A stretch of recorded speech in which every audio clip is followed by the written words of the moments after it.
You had a bonkers show, man. I saw that one lady win like $8,500, man. That was nuts.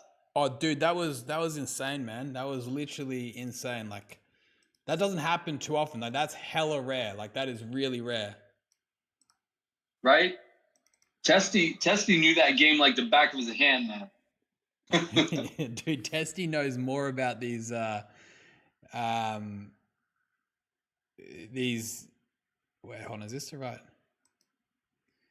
Join live. Wait, what? Yeah, Tessie knows those games back to front, man. It's crazy.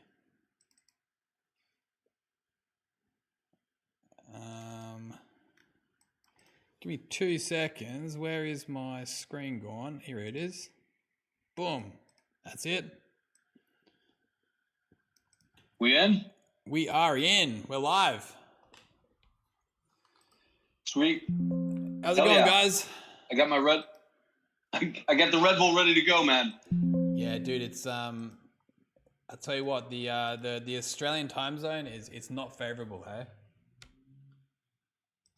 I mean, I'm usually doing these at like 10:30 in the morning, 7:30 in the morning over in the States. But I mean, for you to do a steak and then go right into it till like 3 in the morning, man, that's a mad stream. Dude, it's a big Saturday night, big Saturday night out, chilling out on Kick, chilling out on steak, chilling out talking to good people. Fuck, we've got a bit of people in the chat here. We got a bit of a crowd, a few people spamming the old CX emote. Guys, once again, we've got Kick Talk episode. This is episode 9, right, Andrew? Episode 9, man. We're almost at double digits. It's going good. It's going good. I tell you what, we're only just getting started, though. I like to think it's. I think we're only still just scratching the surface of what this has the potential to be. But today we've got 2 really incredible guests. We've got demisux. We also got Ice Poseidon coming on. Is Ice Poseidon around? I didn't see him in the Discord. I haven't seen him yet, man. I'm sure he's going to make an entrance. I'm almost positive of it. He was pretty active in our communication back and forth. But I'm gonna keep on pinging him, man, just to make sure he crawls into his channel in Discord for sure, man. Fuck, if Ice doesn't show up, we're gonna be devastated, no? I mean, is it classic Ice Poseidon or what does he do? What do we do? Maybe we would just take to Kick and see if anyone's down for joining us, man. Last minute. Yeah, you know what? I think that could actually end up working. Yeah, if for whatever reason Ice doesn't rock up, but again, I think he will. I think he's. I think he'll be here. I haven't been in communications with him about this one. You've obviously led the comms, but he knew what time it was, right? Oh yeah. He was crystal clear, man. Crystal clear. yeah. All right. Anyway, nonetheless, like you said, I tell you what, if for whatever reason we don't end up getting a hold of Ice, we can most certainly we can pull in someone just like new and brand new from the from the chat, from whatever, right? I think we can figure it out. So ad hoc Kick Talks, maybe that's the way it needs to be. That'll be something a little bit different, something to mix it up. Definitely can't go wrong with that. Hell yeah, man. Yeah, I mean, we talked about that before, right? Where we would just jump in, see if anyone was down. So, hell, man. Oh, just gotta roll with the punches. Get some new segments going, man. But yeah, man. demisux, man. She took off like a rocket on Kick, man. When she came over. I mean, she had a really great following on Twitch. She had a good following on YouTube. I mean, she came up as like a Fortnite pro practically, just doing a bunch of like Fortnite React content. She does a lot of React content right now, and I think she's gone kind of into the gym streams and things of that nature. But she just keeps evolving, man, and like she's probably one of the most authentic creators that we have out here on Kick, meaning like she does not shy away from like speaking her mind. She will say whatever, and I think I think that's why her community loves her, man. Because she's like heavy authentic, man. Like not overly produced, man. So just really excited to talk to her about like where she's been going here on Kick, man. Awesome. I'll tell you what, let's bring Demi down. You know, drag Demi into the channel or? Yeah, I got you. Here we go. Boom. Hey, Demi, how's it going? Oh, no, we lost her. Oh, she's back. Oh, my bad. How's it going, Demi? We got you. Can you guys hear me? We can hear you, but we can't see you yet. Oh, okay, hold on. I'm silly. There we go. We got you. Okay, we good? What up, dogs? Hey, welcome to Kick Talk. Thank you for taking the time to come on. I think we've definitely got a pretty epic lineup today. Thanks to yourself and Ice for coming on and making the time. I've just got a couple of questions really quickly for you, Demi, and then I'll pass it right on over to you. Yeah? Okay. Just on the Kick side, right? Like you came over here like pretty sporadically, right? Like you kind of just like decided to take a plunge one day and just join up, and then from there it kind of worked out pretty well, right? Like it seemed like it was doing pretty good. You know, just in terms of the kind of that journey thus far, like what's it been like? I saw that, you know, you've been mixing up the content, you've been trying a whole bunch of new stuff. It's been going all right, yeah? Or what's the experience been like thus far? Yeah, I mean, at first it was like just desktop vibes, and then now I kind of just do like gym stuff and like COD. But I mean, it's been pretty good. I liked it, or I like it so far. It's just I want to do more stuff, like more interesting stuff and cool stuff, but I'm also just it's so hard to try to like constantly pump new content out. Like you get like kind of tired. You know what I mean? You're doing like And then some like people just complain. you're doing some like crazy long streaming, right? Like I literally I'll go to sleep and then I'll wake up the next day and then I'll like go to sleep and you're like still live kind of thing. Like you're doing like hours and hours and hours. Like you're streaming like your whole life almost. Like it feels like you're like following your 24/7 life almost. Yeah, I mean, I don't really have anything else better to do, so I just stream. But yeah, kind of. I just stream like 4 hours after waking up, and then I just stream, and then I go to sleep, and then I do it all over again. Andrew was mentioning this just before, but you started off with doing like pro Fortnite, right? Like, have you thought about going Yeah. back to that at all, or? No, I mean, I kind of just play COD now, which is the same, but I didn't really play pro Fortnite. It was more just like I would just play a lot of Fortnite, but now I just play a lot of COD. So I kind of stream a lot of COD. Fair enough. Wait, so I saw you watching. Yeah, I saw you watching the esports World Cup the other day with the Fortnite comp. Mm-hmm. Yeah, I don't know. There was just a bunch of rumors flying around that you just play Fortnite at a crazy high level. Yeah. Well, I don't know. It wasn't. I don't think it was that high level. Like for me, it probably felt high level, but like in retrospective, like it probably wasn't like a ass. Wait, what did you like win money Yeah. playing or anything, or no? I played tournaments, like, but those are the ones that you got invited to. So, and like last place, I think always that's got pro money. enough, though. If Anyways. you're playing tournaments with like a cash It was prize, like that's professional at that point, no? I guess, yeah, I'm pro. I'm really good. Fuck it. So what, Demi, at the moment for you, what it's just basically just trying to figure out where the content goes, and you kind of just kind of floating around figuring out what's next almost in terms of where you want to see the live streaming go. Yeah, I also want to do like IRL stuff, like travel. But other than that, that's it. Why did That's you where I'm not go at. to the Hunger Games? Because I would have lost. I Were don't even know you how that girl lasted so long. were you not tempted to go at all, or? I was. Ice messaged me and was like, if you want to go, it's gonna be tough. Like he should have been like, you should come, but he was like being honest and saying it's gonna be hard, and then I was like, yeah, no, like Do I you, can't. there could have been a He should chance have you could made have you a won, hunter. right? I think there's a lot of luck involved in that too, right? I think if you got like the right teammates involved and the right people, helping you out, I think Yeah, you could have had a chance, no? that was actually another thing that made me not want to go. He was like, you guys should definitely be splitting into groups and be with your friends. I don't have friends. No offense. Wait, how's it offensive? I don't know, but yeah, I don't have friends. I would have been cooked. I would have been 1v20 like Drake out there. No, I would have lost. I'd have been out.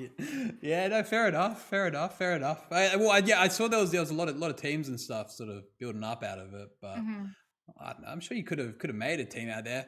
I don't know. Next time it happens, like after watching that, like even sitting back and seeing it all go down, I kind of had this like this kind of fear of missing out sort of going on. I'm like, fuck, I wish I was part of this thing. Like after like day 2 or 3, I was like, nah, fuck that. I definitely couldn't have been a part of it. But when it was just getting started, like especially for people out there in the States who are so close by, that would have been I don't know, could have been a cool opportunity to do the IRL streaming. But yeah, I guess 24 hours per day is pretty hectic.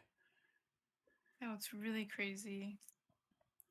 I mean, like Demi, if hard you work. travel, where are you headed to? Like, where's the first Where? place you're gonna do IRL? I think I'm going to Texas in September. And then, yeah, gonna do. There's like a 4-night event that I'm gonna go to and just stream the event. Isn't there a dream hack that Kick is doing or something? What is that? You should come to Atlanta. It's like the first weekend of October. We'd love to have you out. I'm down. I need something to do. Something to stream other than my boring life. You sound down and out, Demi. You sound like you're like, I don't know. It sounds like you're bored. You need to mix it up or something. Oh yeah, I am. Well, not right now, but like with what I stream. Yeah, so I no, am. I meant in general. Yeah. I don't know. I think Isn't that's isn't that part of your vibe though? I mean, you just I love watching you react and the way you talk to chat because you just say it how it is, and I think that that's the content, right? I think that that's the vibe overall. Yeah. I do say crazy stuff sometimes, but a lot of the other times I get clipped out of context. Like, have you guys seen those clips? What do you guys think when you see your streamers just doing crazy things? I think it depends, right? I think when you see someone that you know is typically staying out of trouble and they get clipped on something, that there's usually more to it. Then there's like some people that you're like, okay, oh shit, this is probably not good, and we probably need to get on top of it. So it kind of depends on the situation, but yeah, I think clips can definitely tell a very different story to what they sometimes hold, depending on the context, right? Like there's some pretty crazy shit out there if you kind of just take like that 10 seconds and don't attach that like previous 10 on that latter 10 or whatever, right? Because you had something that went crazy viral, right? I think I can't remember exactly what it was about, but like it got kind of reposted on every single page. I think it was like it was pretty full on, right? I don't remember what I've had too many incidents personally, but like, yeah, I think most of them, in my personal opinion, was taken out of context personally, and I'm not that kind of girl, you know. I mean, it's a double-edged sword too, though. I mean, you can get taken out of context. I mean, I've gotten taken out of context. I don't know how many times, and just have to post the full like clip 9 times out of 10. It's like, hey, kind of tell the whole story, but there's people who can wield it in their favor too. They know that they're going to get clipped out of context. I mean, I literally see people take long pauses before they finish their entire thought for the sake of just getting clipped like crazy. But yeah, man, clip farming's like, it's like another distribution model, man. It's crazy. Yeah, it's like clip farming, literally. Like, I don't know. But Do you have like one of those clipping discords or something? You know, that like whole trend? Like where you pay people to clip you? No, I don't have that. I don't know. I literally don't get a dime. I mean, I guess technically, like, if something goes viral, like, bad publicity is good publicity, but I don't pay anyone to clip anything. Like, I don't pay anyone anything. Like, the only person I pay is my mod, and it's in feet pics. Fair enough. Well, it means when the clips go out, it's no, I'm kidding. It's what, organic then, right? It's the real deal. Yeah, sometimes it's just like you said, like I'll stream for a very long time, and then like I'm just getting closer to like the end of my stream, and I'm just a little more cooked, a little bit more tired, and then like I'll just be playing with my friends, and then I'll say something that you would say with your friends, and then somebody just clips you and takes it out of context. I don't know. I'd say what I can like kind of somewhat relate to that. I think, yeah, by the time I kind of get to like the like, and this is rookie numbers, I know, but like the 3rd or 4th hour streaming, it kind of gets to like 2-3 a.m. Like my sort of brain shuts down a tad, and then I say something like, oh fuck, if that gets clipped, I'm cooked. But so far I've been pretty lucky. I'm not famous enough to get clipped and taken out of caution, out of context rather, that quickly. But no, definitely you start to slow down a bit and stream too many hours, then you're probably more susceptible to end up making a slight mishap. But I guess that's the beauty of live streaming. I say this all the time, I come back to it, you know, it's literally raw, it's authentic, it's live, it's not edited, it's not cut. It's like you get the whole entire picture of what's going on in someone's life or what's going on with their live stream. And that's what I think, you know, that's what makes live streaming so cool as well, as long as you're not too often on the wrong end of, you know, out of context clipping. But yo, Demi, hand over to you. Do you have like any questions or like suggestions or angers or like shit that we need to get on top of? Like, is there anything for me, anything for Andrew that you wanted to bring up to in regards to like Kick and all that kind of stuff? I feel like it's probably like what everyone else says. I don't know. Like sometimes the chat is just so buggy. Like, or you guys ever like close that mobile app and then you come back 2 seconds later and then you have to like restart the whole thing? I hate that. That's the only thing that I know. But I don't really know other than that. Like everything else is getting fixed. Like I saw the roadmap, right? Yeah. The roadmap is kind of like the new kind of source of truth that we're gonna stick to. But no, like you said, the chat stuff.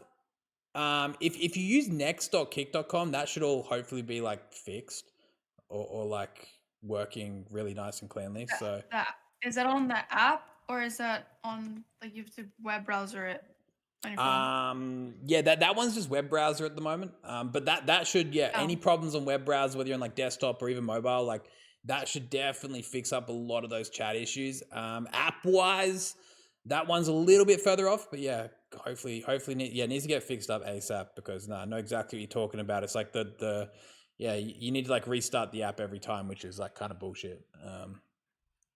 Pretty bad, but we're gonna get that sorted. But yeah, the roadmap is certainly kind of that source of truth. We need to get on top of that ASAP for sure. Another thing I was thinking was like I mean, you guys are kind of already doing what is it called? The DreamHack thing. Like, I think like more like Kick, like meetups would be cool. Yeah, I think the DreamHack ones have become pretty sweet. Like, I think Andrew, the last DreamHack, how many people were from Kick there? Like, there's like a couple hundred, right? I mean, the amount of people that walk through the door. Yeah, I mean, look, as far as streamers goes, there was like 120, 130 streamers, which was nuts. But as far as like that DreamHack, I think there was like 70,000 that walked through the door.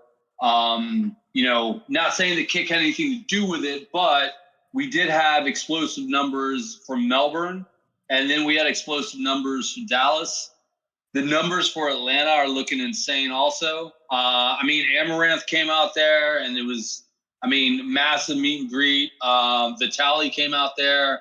massive meet and greet for him. Demi, you're going to come out. I got to believe it's going to be bonkers for you out there, 100%. So, yeah, it's just, look, I want to be a good partner to DreamHack. And I don't, they're doing an amazing job. Don't get me wrong, but we're definitely a cherry on top. We're definitely bringing the party. The neon green crazy sticks out. Amongst, the orange motif that they got going on. And then our after parties are fun. The vibe at the booth is fun. And you know what? We're working on some different panels. Demi, I don't know if you're interested in that at all, but we're talking about stuff that the community, like rage bait versus content, right? Like, what is the difference with that? Or we would love to do a segment with Date My Mod type of vibe. Just do different things on the panels because those get so stale, right? Yeah. And just do some fun activations, My mod's from Australia. So Where's your mod from in Australia? I have no idea, to be honest. I think he's Queensland. I'm not sure. Oh shit! Yeah, no, well, yeah. You know the states of Australia. I'm impressed. Yeah, Queensland. They're probably in Brisbane then. Yeah, I actually stayed in Brisbane. No, it wasn't Brisbane. It was like by Brisbane, but I stayed there for like 3 months. Wait, Gold Coast? Yeah, Gold Coast. Oh shit! When were you there? It's like Bly Bly. Do you know what Bly Bly is? No. But it's like right by Gold Coast too. It was like on the coast. Anyways, but I was just there what year are we in? 2024? I was like 2022 I was there. Shit, you came out to Australia like probably. What were you doing? What were you doing in Australia? I was just, chilling with the friends. I think Australia was like fully locked down then, right? Like I remember actually, fuck, that was just Melbourne actually, because we didn't get out of lockdown until like 2023. Yeah, I had a visa. Like I had to apply for one, and then I had a cat too, and I couldn't bring my cat. But I pretty much just had like. Wait, you tried to bring your cat to Australia? Yeah, I didn't know that was a thing that you can't do that. Yeah, no, I think the cat would have to chill out in quarantine for like 6 months or something. It's like super full on. No, yeah. No, it's crazy. Like they put your dog in like this box or your cat in this like for like 6 months. It's crazy. Like pets would freak out if they knew that they were coming to Australia. Like they'll be like, fuck that shit.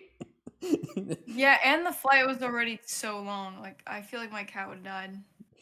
Yeah, no, I should have just pulled a Johnny Depp. So what's that? I should have just pulled a Johnny Depp. You guys seen that? I saw that. Yeah, Johnny Depp tried bringing his dog into Australia, right? Yeah, but then he just brought it illegally, I'm pretty sure. Yeah, I think Australia got really pissed off. I think they banned him from the country. I'm pretty sure Australia kicked him out. Like that was Australia's big claim to fame. We kicked out Novak Djokovic in like one of the Australian Opens, and then we kicked out Johnny Depp. That's like how we made the news headlines. That was Australia using its power. So yeah, illegally smuggling in animals, definitely wouldn't recommend it. That's for sure. I agree. That's a no-no. But back to your question. I think like as Andrew was saying, like we got a heap of traction on the DreamHack stuff, which is cool. But like the whole idea of like a KickCon or whatever we call it, I don't know if it's gonna be called KickCon. I think I think we can come up with something cooler. But like we like definitely got to make it happen. I think there's like enough people interested, like just based on the loose like endorsement and like activities we do around DreamHack to make something work. But that's what I always say is I say like, hey, look, if we're gonna do this thing, like we're gonna have to do it like properly. Like I think a lot of people think, we'll just like put on a KickCon and like organize it in like a month or two. I think like these things like, like to be fair, like Twitch does like a really fucking good job with their TwitchCon, right? Like they like put on like a proper 3-day event. Like people seem to really enjoy it. Like they've got a great setup, and at the end of the day, that was what we'd be competing with. So, whenever people ask this, I say like, hey, look, we're gonna have to really get our act together and put something together that at least at very minimum, kind of gives an equal experience to what they're doing there. So, you know, when we do put it together, the idea is to make sure that, like, hey, look, we fully execute on it properly and make it into something pretty special. Yeah. Well, I'd be down to do that.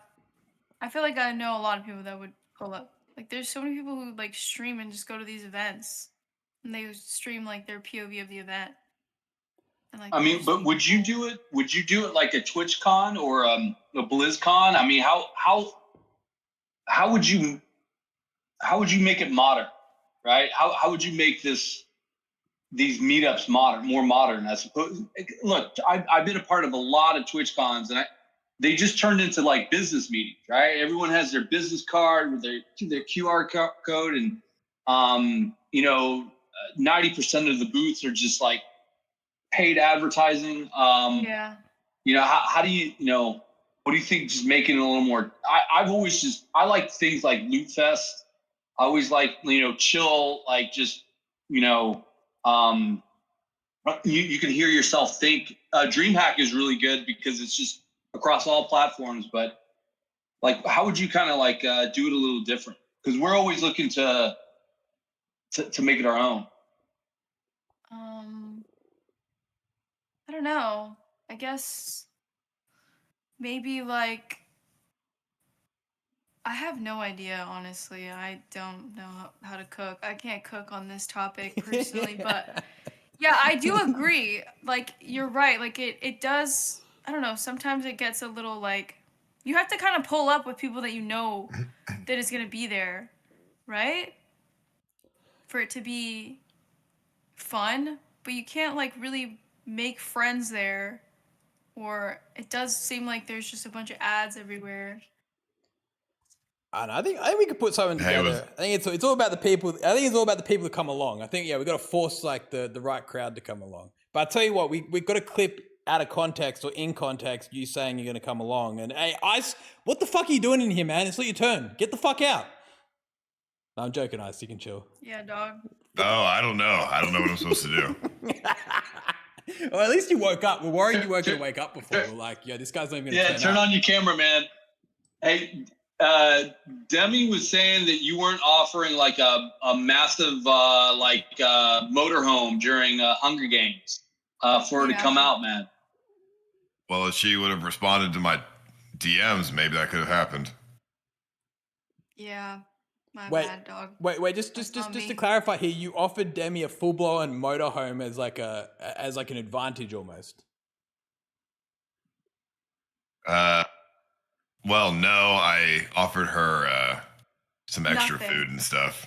Nothing. But you didn't even like. You didn't say anything back. I didn't even know this was going on, and then it was like already everyone was picked and this and that and the third, and then I was like, hey, what did you Dennis say? If you weren't invited, don't ask to go. So. Actually, I want. It's gonna be really hard, and there's no shot. Oh, there you go. Oh wow, welcome. It's working. It lagged a little, but you're good. Yeah, my internet sucks. I don't know why. Yo, Ice, you look kind of tired, man. Like it's like you've had like a long week or something. Dude, I'm fucked up, man. 10 a.m. What is going on here, dude?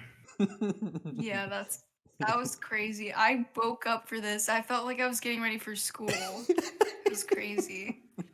And 25, by the way. I mean, you look like you dress for school too. You got like I don't know. Yeah, I don't know what happened here. I tried to hide it with my hoodie. Well, I guess we kind of like changed the whole entire layout here, but yo, do you want to like give Ice an intro, Andrew, or do you want to just like, should we just like play things cool, or? Yeah, man. I mean, look, Ice is just reinventing the space, man. He's just doing the Fear Factor thing. He came in with the prison thing.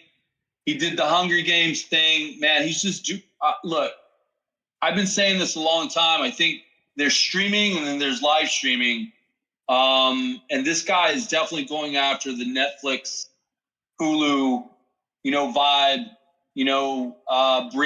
meshing the traditional broadcast media and you know, everything that live streaming has to offer, whether you do something like what Demi does, where she just live streams for 8 hours and just she gets clipped like crazy, or something like Ice, where it's just, you know, produced, right? But it's scuffed and it's his own and it's Demi's own. And that's what I absolutely love about live streaming, is that it takes the producers out of everything, right? It takes the assholes out of everything. And lets you guys just be you. So we got 2 people on camera right now, man, that just took full advantage of that. And Ice is just doing it on a different level. So yeah, man, props to coming on here, man. I know you're highly controversial, man. I know you get pegged for a lot of things, but the stuff that you're doing, man, I just hats off to you, man. The only thing I get pegged by is my girlfriend. Nice. Oh shit. Yo, Demi, you can like feel free to hang around as long as you want, or if you like got other shit to do, you can feel free to dip, but it'd be awesome to have you here either way. But I'll leave that up to you. But yo, Ice, just quickly, Hunger Games. We were talking about that with Demi just like a few seconds ago, but in terms of like the whole ending and whatnot, like one person won and then you like changed the winners up. Like what the fuck happened there, man? Yeah. Yeah, so I'm just really tired. Okay, so this guy won, or like I thought he won, because his vest was the last one on.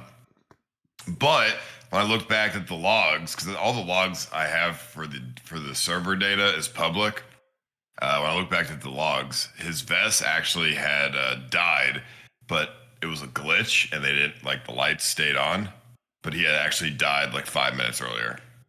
He's in the chat right now. And so S.A. Givens is in the chat right now. I think he's still angry with you, man. I mean, I hope not. I told him that I would compensate him for my fuck up. So fair enough. Well, to be fair, the tech behind this whole Hunger Games thing was pretty fucking full on, right? Like it was. I didn't really know what was going into it, but I now saw behind the scenes, like everything you were tracking, like you had full like end-to-end tracing and logging, monitoring, like, you know, like there was a whole bunch of shit going on. Like, you know, just from like an engineering perspective, like that's I don't know, that would have been a lot of work to get that up and running. And I can imagine naturally with that level of complexity, you're gonna have a few little hiccups along the way, right? yeah, I mean, there was a lot of technological things involved that were like a first. There was no like handbook for anything, so you kind of have to figure shit out yourself. And you know, now that I've done it once, I'm like, okay, now I know the problems for next time. Such as like if somebody hits you really hard and you're wearing a vest, we should have batteries that don't fall out when you get hit. For one, you know, stuff like that. You know, just little like testing shit. Let me see. And yeah, I mean, I had them download this app that we made, and I made them accept every permission possible for an app to ever ask for. So that was good. And most of them haven't uninstalled the app yet, so I still have full access to all their location tracking and everything. Companies could learn a thing from me. Did second place get anything or no? Well, because of my fuck up, I'm gonna give him $50K of my own money. You're giving him $50K Nice. of your own money for your own fuck up. Yeah, I'm not happy about that. But dude, the conversation was really hard. I walked up to him after it was over and I said, "Hey, you didn't win 100K actually." Dude, that was like a hard conversation for me, so I felt so bad. I felt like I had to give him something, you know? Have you ever had to tell somebody, "Hey, here's this," and then, "Oh, never mind," and then you have to take it away? No, I try to not put myself in that position, you know. That's just like kind of 101 before you give someone something, don't accidentally fuck it up, right? But I mean, look, obviously none of you guys have kids. None of you guys, I mean, it's crazy. Just wait. I have 3. You have 3 kids? Yeah. all the time. What That's the- my whole entire life, man. It's just over-promising and under-delivering. Yeah. Yeah. With the cater. Do you really have? Oh, you overpromise? Yeah, the No, kids. no. Yeah, I mean, when you start to have kids, yeah, you do, because you get in I certain try to- situations. I try to overpromise and overdeliver, but I do the same thing as you. Then sometimes I don't think I underdeliver, but it's like Wait, like what a are we maze. talking about right here?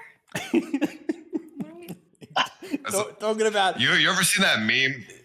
You ever seen that meme on Instagram where it's like, dude, it's like how's your day? Good. And then it's like, girl, how's your day? And then boom. That's like how I deliver stuff. So you're the girl. No, I'm like I just like go like, I do it the long way, you know? Mm-hmm. I just love how you said you like to overpromise Yeah, I and think- overdeliver. That's fucking awesome. I think one time we were both in Japan at the same time. Do you remember that? Yeah, you banned my name from your chat. Bro, because I was confused what was going on and I was scared, I'm not gonna lie. I mean, I told the viewers to stop typing in your chat, but they really wanted you to, come and like, I don't know, stream snipe or I don't know, just like hang out or something. And you were like, yeah, I don't know. Or you like just banned my name. You're like, can you guys stop? I didn't ban it. My mod did that. His name is actually Jamello. Oh, So Jamello. you Well, how about guys wanna- how about Jamello unban the name? Yeah, facts. No cap.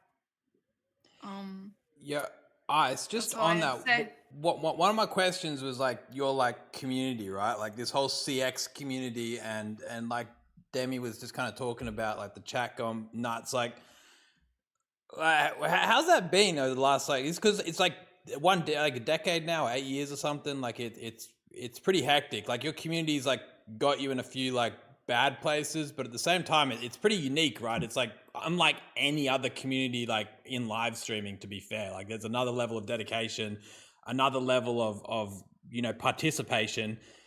Would you change anything like in terms of what you kind of built in regards to like almost like that kind of, I guess, the CX army or whatever the fuck they call themselves now, like that it's awesome, but at the same time there's a few aspects to it that are a bit crazy, right? Yeah, I mean the community can sometimes is not very behaved to like going in other people's chats. Like that's like the main thing, I guess. Like they go in and spam like my memes and stuff when they want the streamer to talk about me or whatever. But to be honest, I feel like most communities would do that if they are large enough. I mean, I don't know how you would stop that personally. If you have a big community, they're just gonna go type in other chats, and that's just how it is, I guess.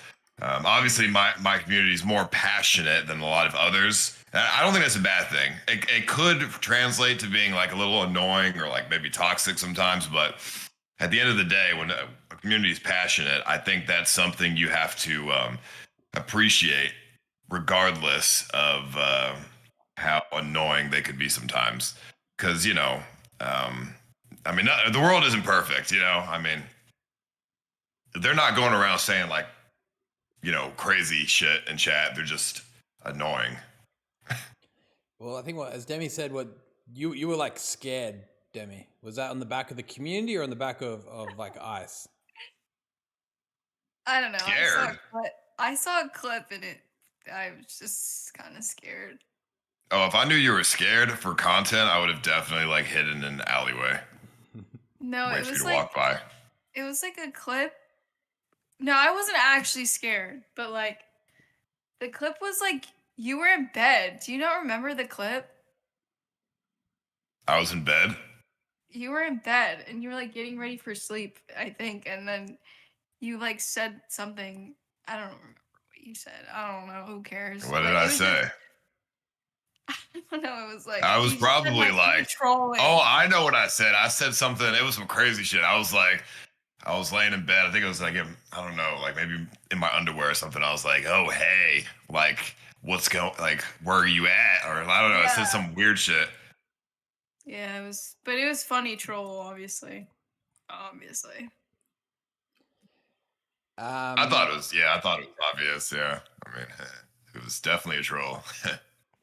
Yeah. Yo, Ice, real quickly back on the Hunger Games stuff. I think we were talking about this before, but like, what's kind of next for you? Like, have you given any indications in terms of where you go from here? What you did, like the scavenger hunt, that was like huge hit. Hunger Games was even bigger. You did like the like what it was it where everyone was like locked in that room recently as well. The 30-day subathon. I don't know. Like I feel like you keep on kind of leveling up every single time. Like I feel like you've kind of now set the bar pretty high. So I'm kind of excited to hear like what you maybe have in mind for the next event. I mean, that's I have a couple ideas, but I mean, personally, what would you want? Because you obviously have a big word in the matter, considering everything. So, that's really up to you what you would prefer.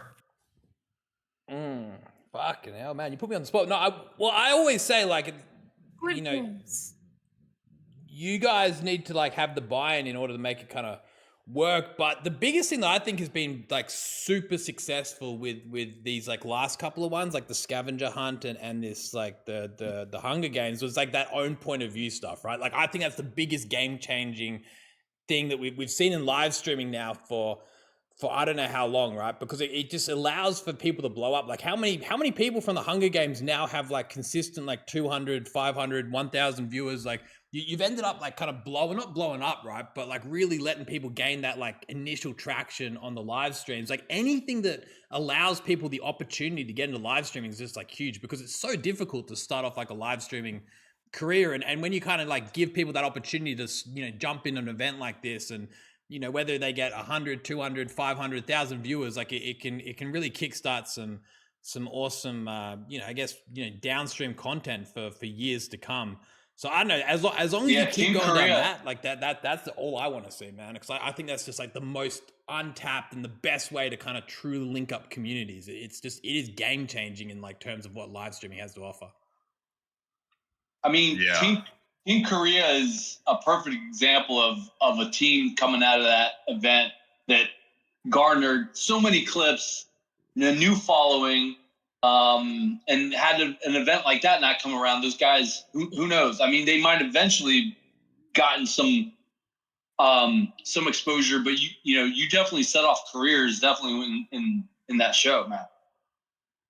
Yeah, there's a lot of guys who have never streamed before, and then they there's that one kid, Shuvi. I mean, he was getting like 1,000 viewers, and he got KCIP, and he had never streamed before ever. So, I mean, that was interesting, and everyone else too. I mean, when I do the events like that, it's kind of like a little kick con.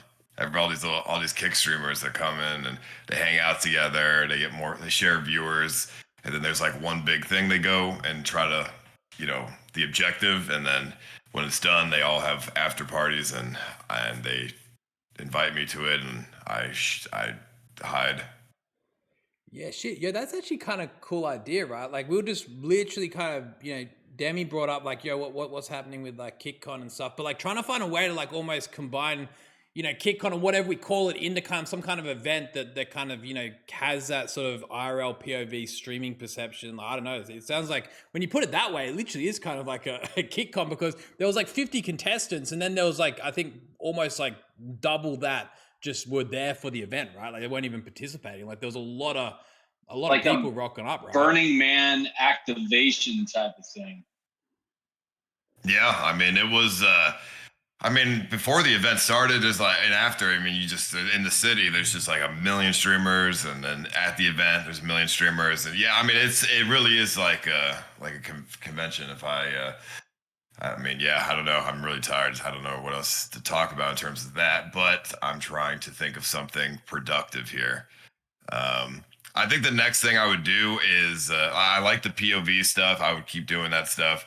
I think the next thing I would do is a demi-con, and then we can everybody dresses up as Demi, and then I agree. pretends to be here on stream. And we find which one's the real Demi, and then that's it. Actually.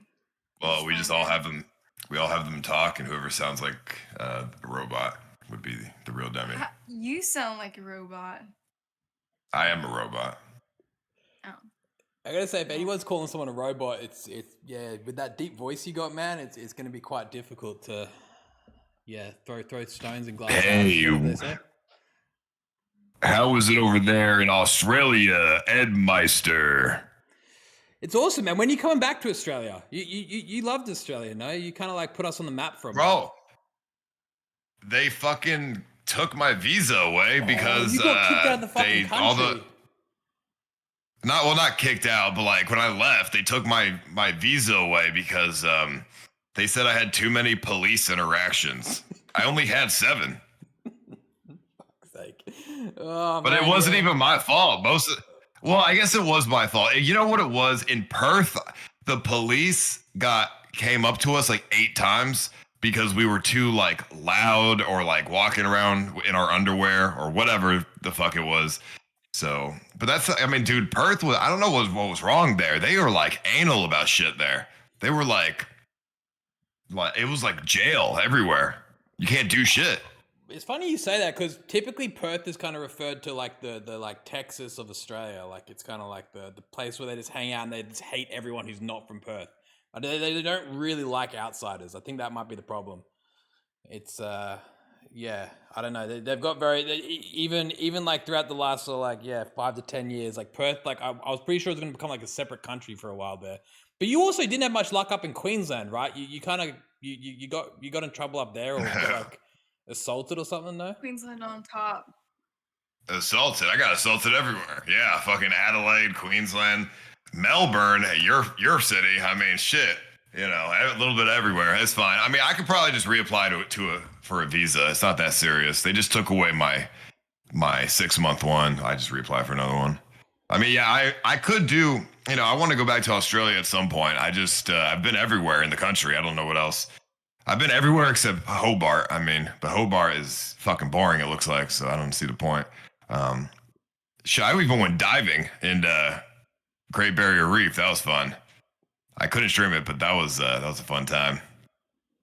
Kane's fucking boring though. Have you been to Baltimore? Baltimore, yeah, I've been to Baltimore. That place is ass.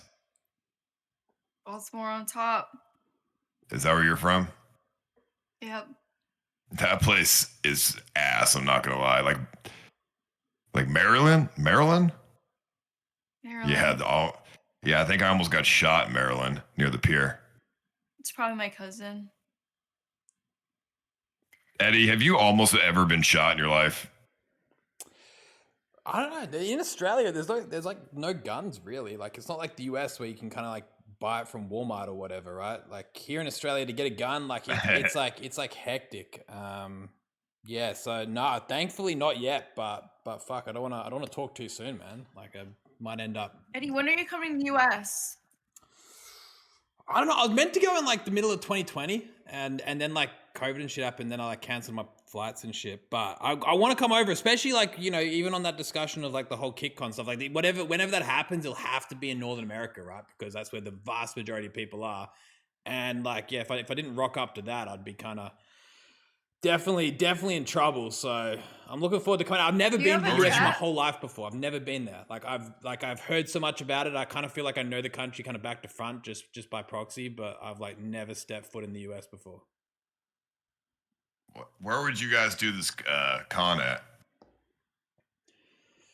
I don't know, Andrew. You probably know the best place that would kind of meet everyone in the middle, right? Shit, I don't know, man. Like, I mean, it depends on the vibe, right? I mean, there's a lot.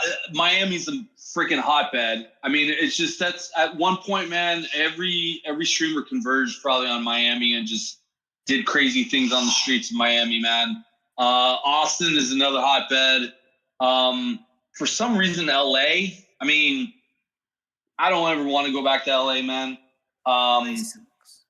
Yeah, I'm not, you know. But yeah, I mean, listen, Austin, I think Miami would be a lot of fun. Somewhere warm, man. Yeah, come to Austin and do it. That's at least it'll be cheaper too than Miami for all the people who can't afford hotels for $500 a night. Or you don't want to do it in Baltimore? If we do it in Baltimore, it would be content for sure. But I think half your streamers will be dead from gunshot wounds. We'll take the John Waters tour, man, and just Baltimore's freaky, man.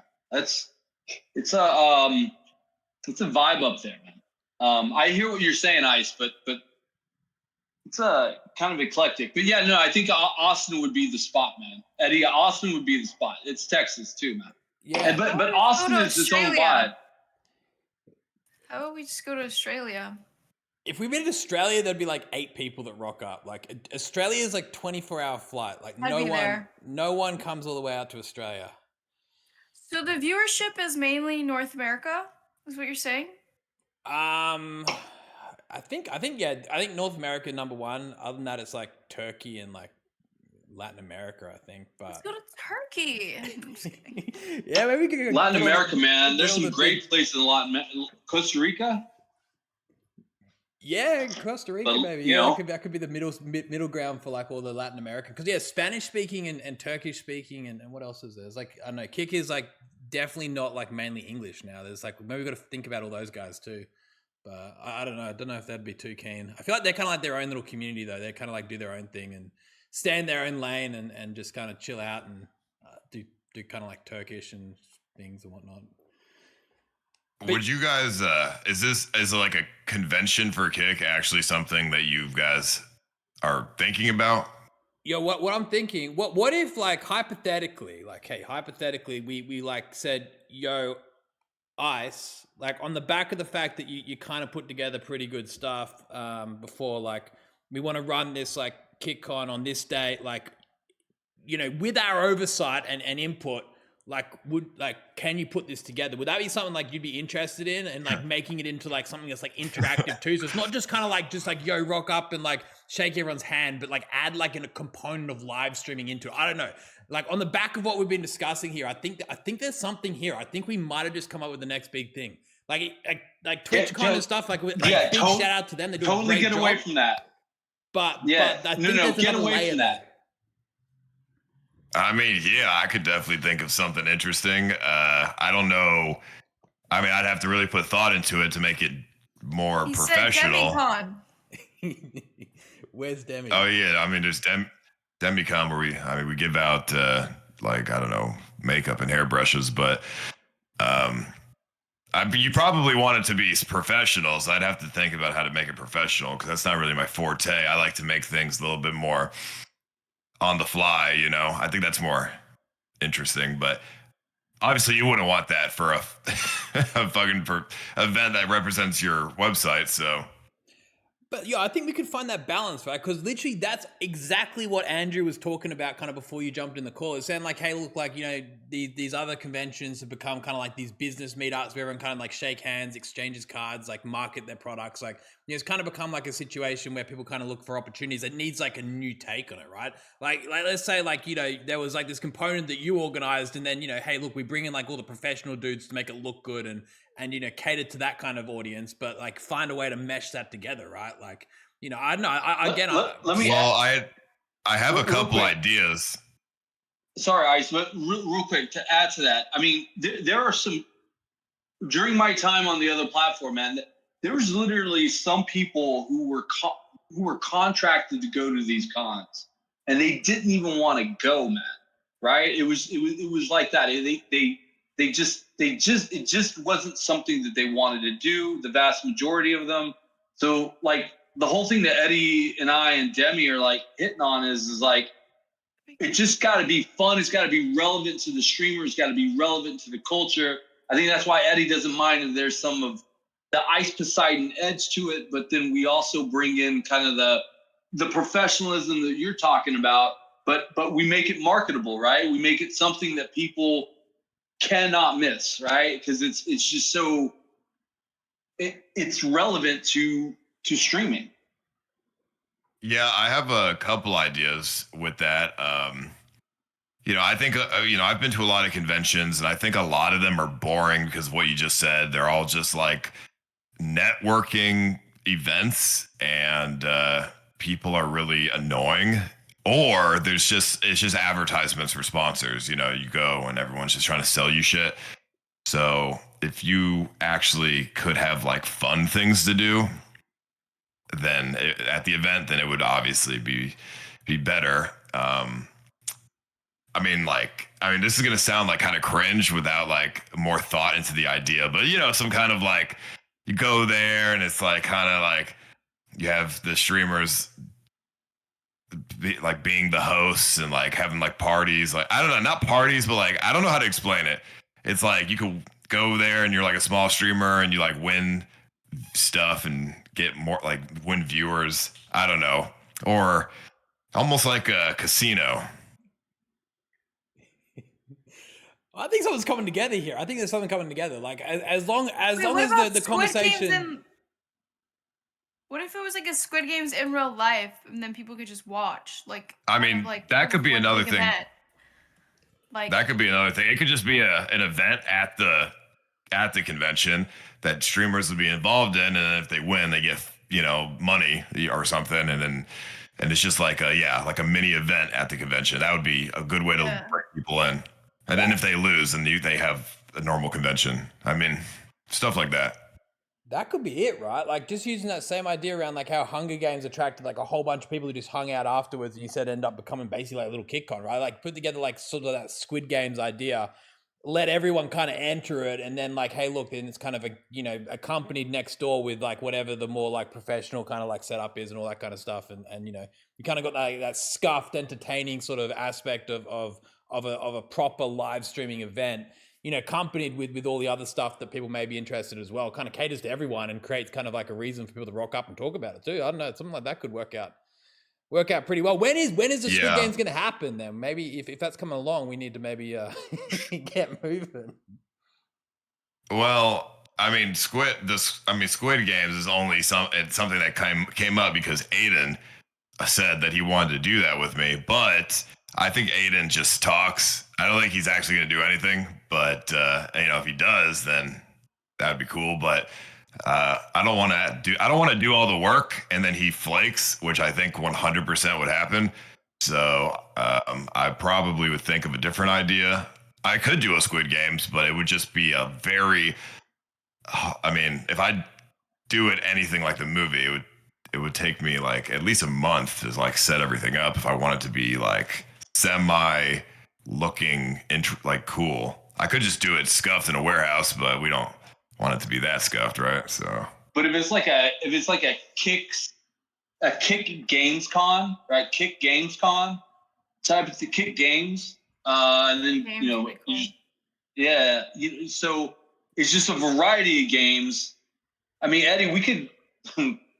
I mean, there's like some like the great forum in LA or any arena that used to be home to a major professional team or something. We rent out the stadium for like fucking 4 days and just do kick games, right?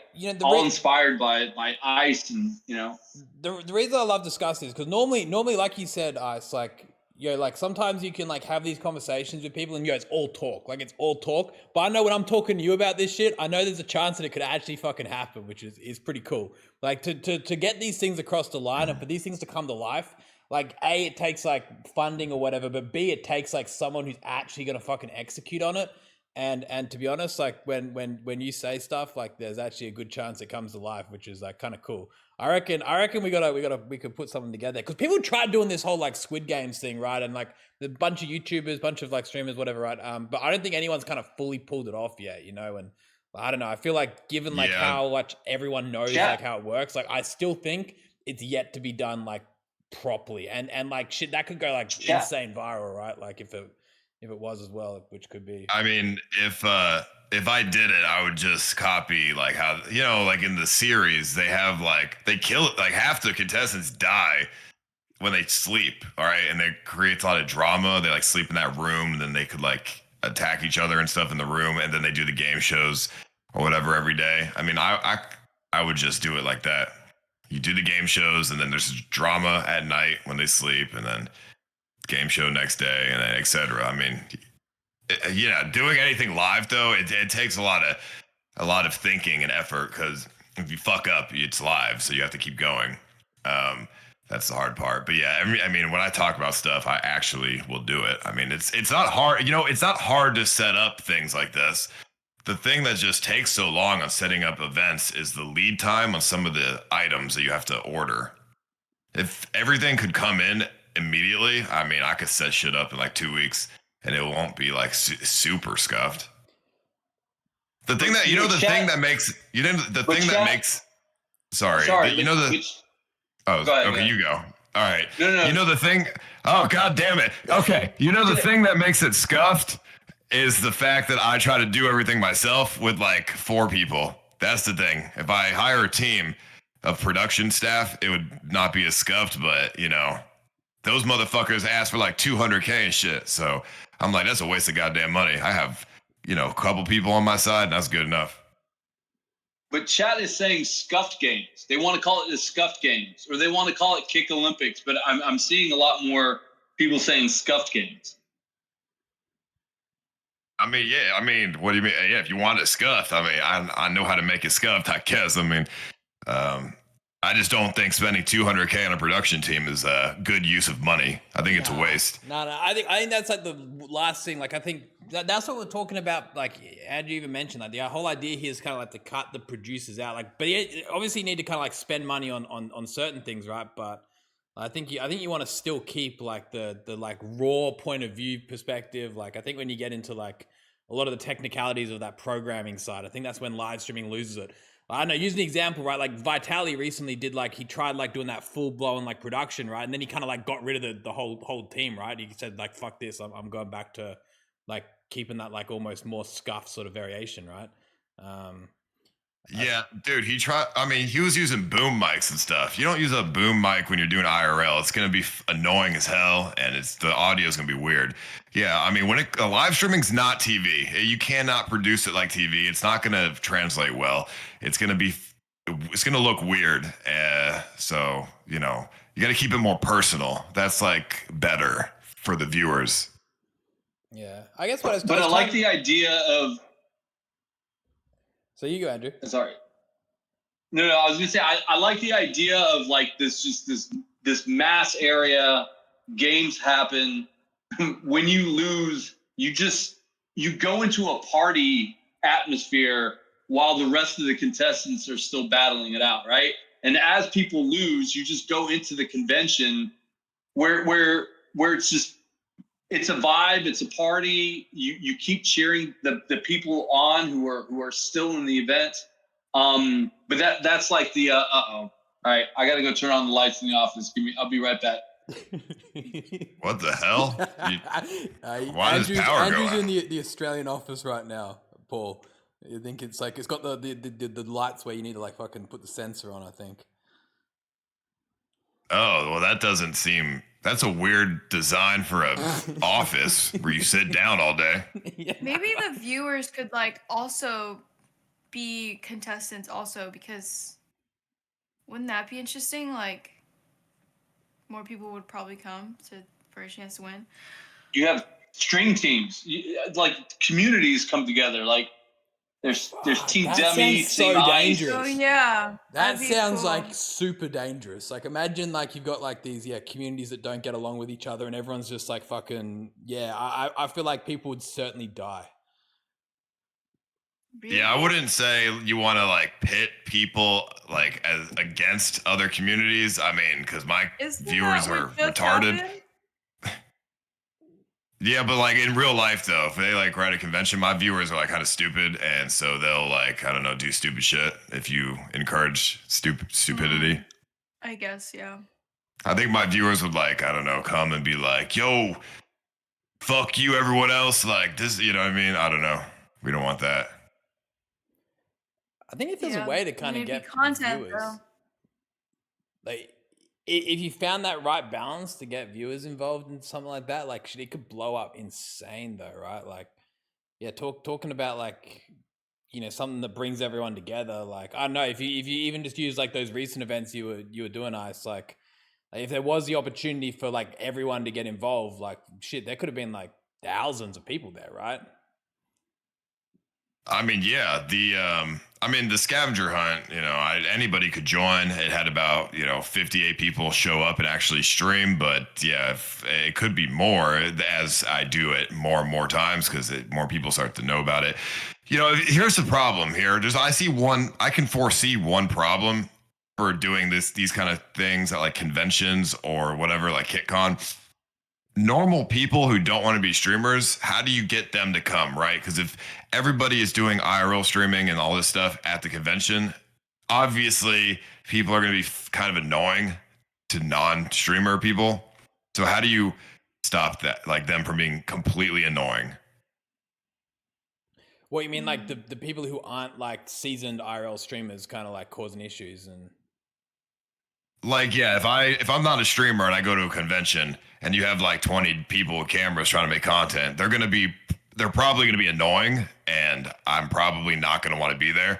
So there has to be like that balance, so normal people still want to go without getting annoyed.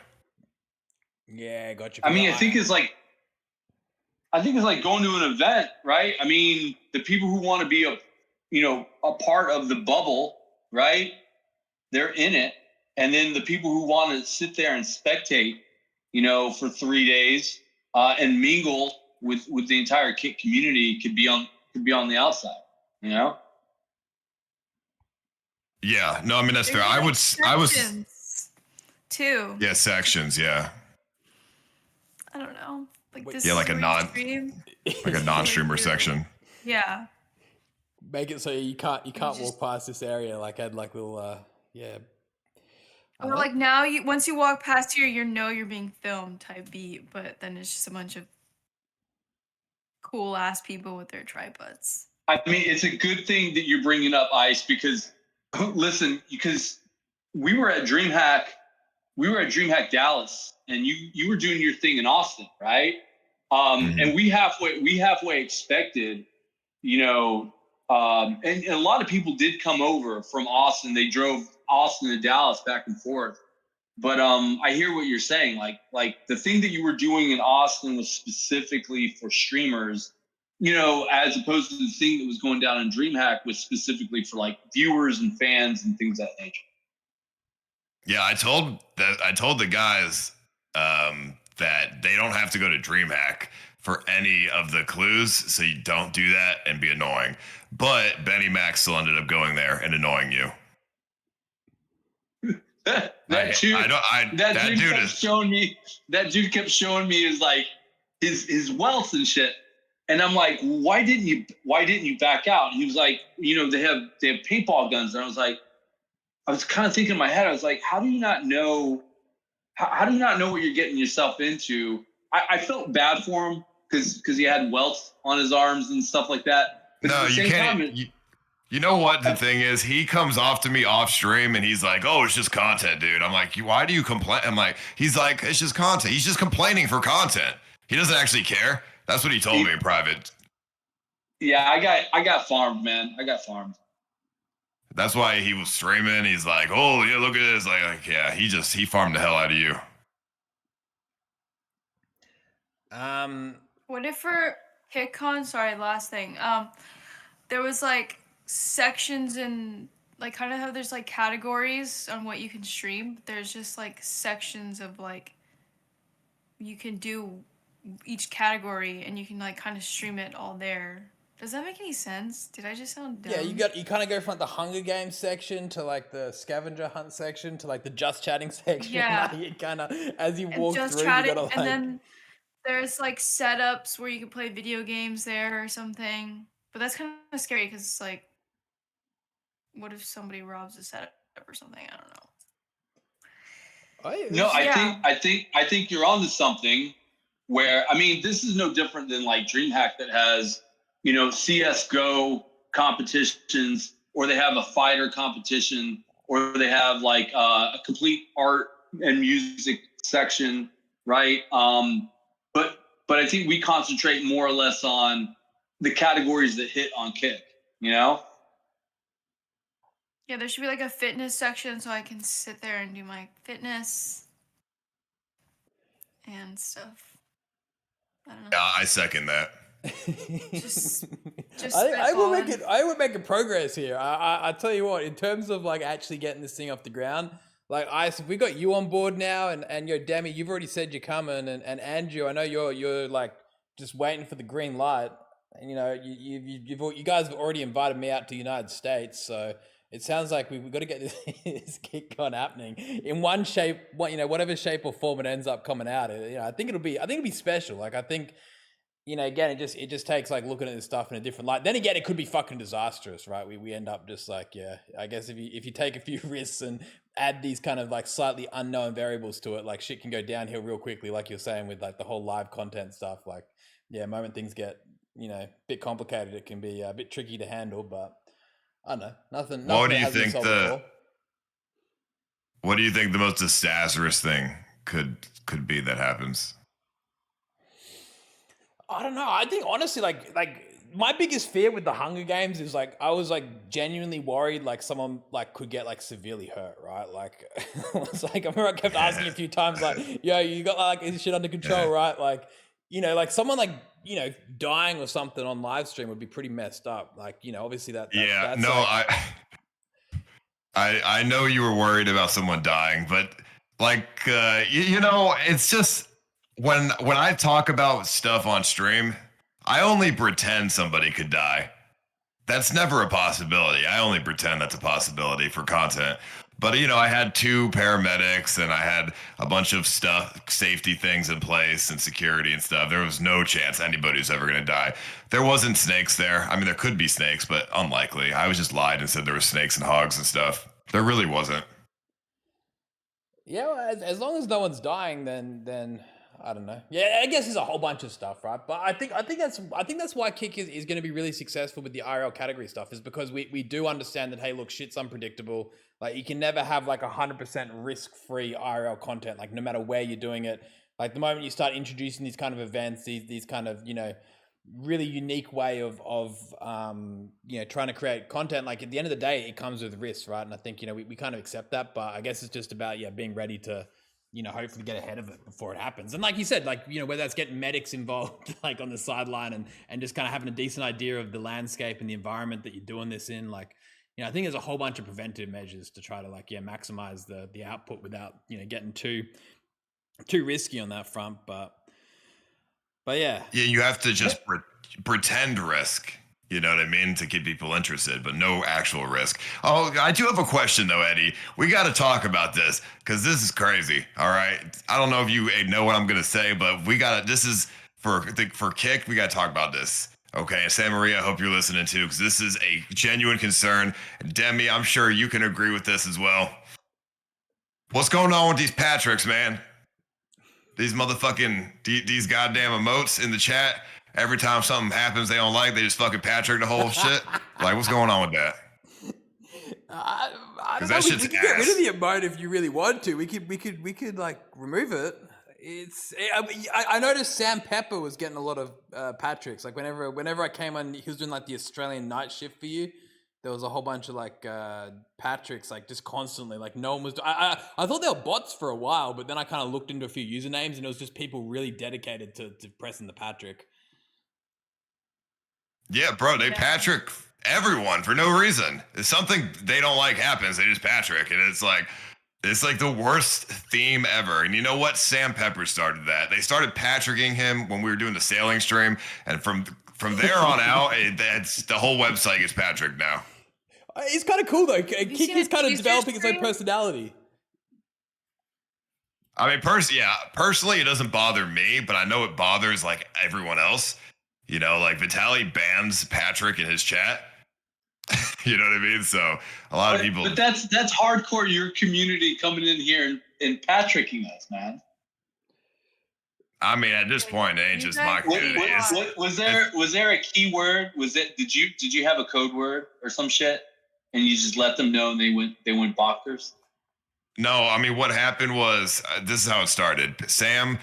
He was the sailing stream. There was like a lot of boring moments on it.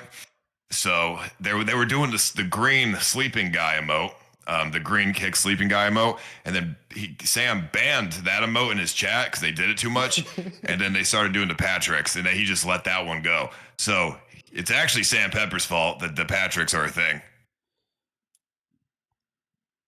I kind of like it. Yeah. I kind of think it's cool. It's. I mean, I think it's funny. I think it's funny when it doesn't happen to me.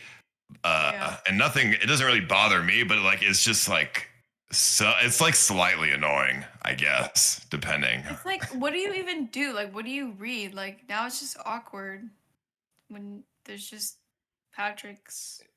Yeah, I'm kind. Do you ever get feeling Patricked, this Demi? chip away at me now. I'm feeling I it. don't really get Patrick. It's gone on like 2 or 3 minutes of straight Patricks now that you've mentioned it. So we've, yeah.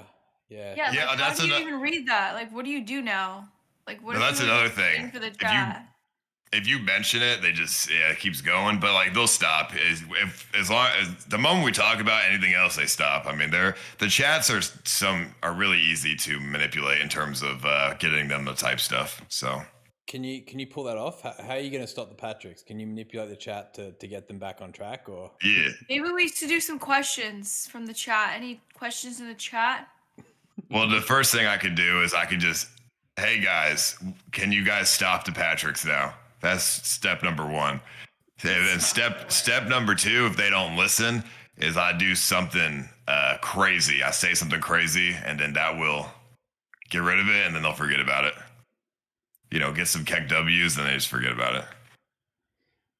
Okay, say something funny then. All right. Well, you are in the call with me, Demi. So it's gonna be Boo. going towards you then. That was Patrick. It's kind of changing. It's kind of Or changing is it- sentiment here. It's working. It's working. It's working. Where did you get that thing in the back? The LED thing. Best Buy. Oh, Best Buy. Yeah, I like that. It's nice. I want to get something like that because my walls are plain. I have nothing. I have a TV on my wall that looks like shit and has a wire hanging down. Your You know, I don't wallpaper, want- is that like a nice wallpaper or is it like shitty wallpaper? I can't tell. Oh, you're fucked up. Are you wallpaper? First of all, what do you think of? This is like some ghetto shit. This is plastered, okay? This is Venetian plaster. It's Okay, a so very, It's nice wallpaper. it's a very nice plaster for the wall. You said it's wallpaper. That's crazy. Well, I Like don't what? know Am I in a fucking architect- daycare or something? It kind of looks like it. Like a dentist office. A dentist office. All right. Well, you look like Some you're in a gym kid's rat. playhouse. I am. I'm pushing 30 and this is my job. This is my life. Wait, how old are you? I'm 25. You said pushing 30 at you're 25? Yeah. That's not what pushing 30 means. How old are you? I'm 29, actually Oh, so you're- pushing 30. I'm actually pushing 30. Like 25 Yeah, how is old not. are you? Shit, you only 29, Ice. Yeah. All Oh, the shit. stress makes me look Dodging older. the I'm question. Dude, sorry. we're the same age. That's crazy. I thought you were like fucking 40 or Wow. something. Not 40, There's but like no way mid-30s you or know you're something. Like, fucking I don't with me. know. I thought you're like way older than me. Yeah, you I know? thought you were rolling my age, man. I thought you were, yeah. No, your age. No, you guys are fucking with me. That's crazy. I can't believe it. Nah, You're the that's- same age as me? No. Holy shit. Yeah, Wait, I how- know. I was No, but 25, right? Was that Demi? I said, do I look like 25 or I think so. what? 25 All works. right. nah, I would say you're pushing 30. Okay. I guess what, technically the moment you pass 25, you kind of, you're closer to 30 than 20, right? Is that kind of, I guess Yeah, you're like round you're up, past that like like halfway point. So $1.50. you're slowly getting there. So when you're Yeah. 50, are you pushing 100?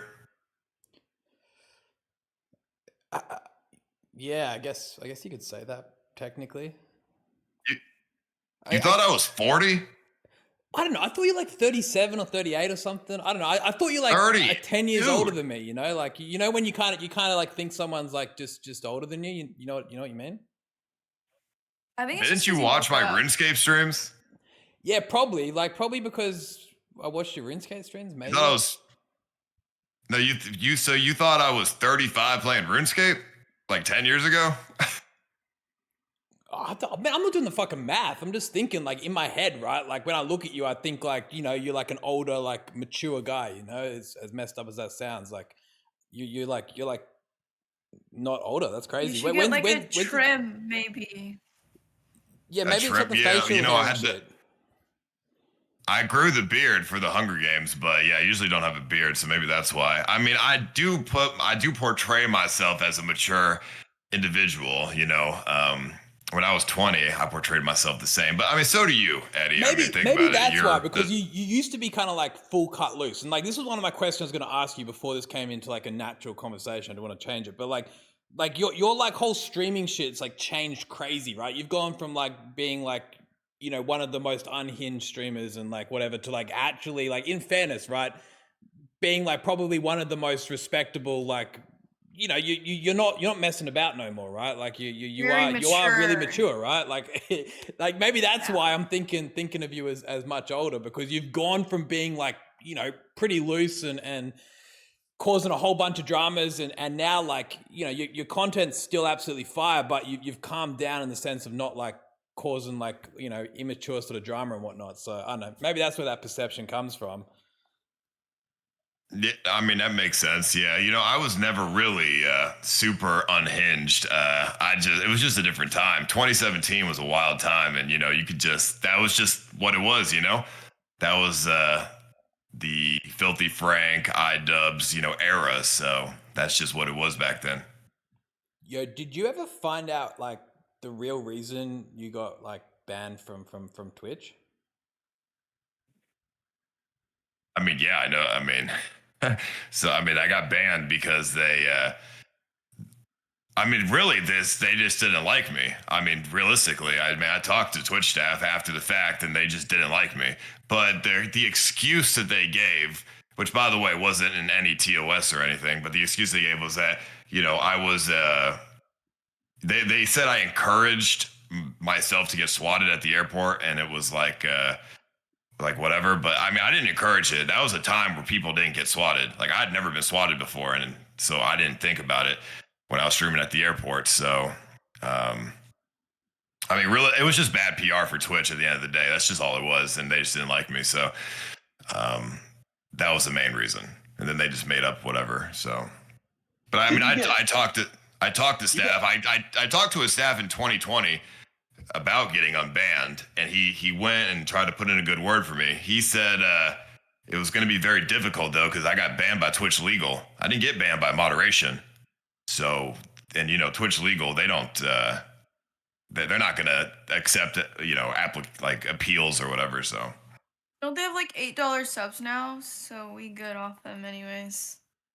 yeah, I mean, I'm not a huge fan of Twitch. I don't like their bias that they have. I mean, some people say that Kick is a little biased, but they have no idea. Like, I was one of the biggest streamers at Twitch, and I went to the Twitch HQ when I was streaming on Twitch, and let me tell you, the bias there is absolutely huge. I mean, for me, for example, before I got banned, they liked me, and I had, you know, you're supposed to get banned in like 3 or 4 strikes in your account or something. I had 18 strikes in my account before I got banned. So, I mean, that just shows the bias.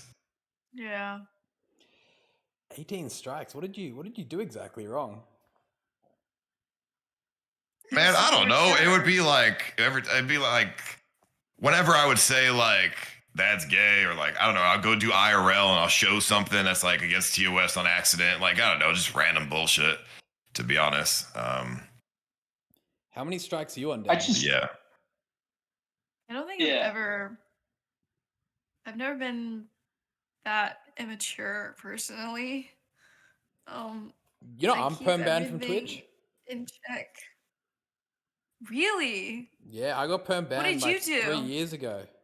I said steak.com. I said it 3 times though. I was the first person to get banned for gambling advertising. It was like, it wasn't even part of the rules then. But then I knew I wasn't allowed to say steak.com, but I was so conditioned to saying steak.com that I like even though I was trying my best not to say it, I accidentally let it slip, and I was like, fuck, don't report me, and then boom, banned, gone. Like, it's so annoying. It was Wait, you just said it Like with your mouth? Yeah, no, I said it with my mouth. Yeah. I just said like steak.com. I was like, yo, put your steak.com usernames in the chat or something like that.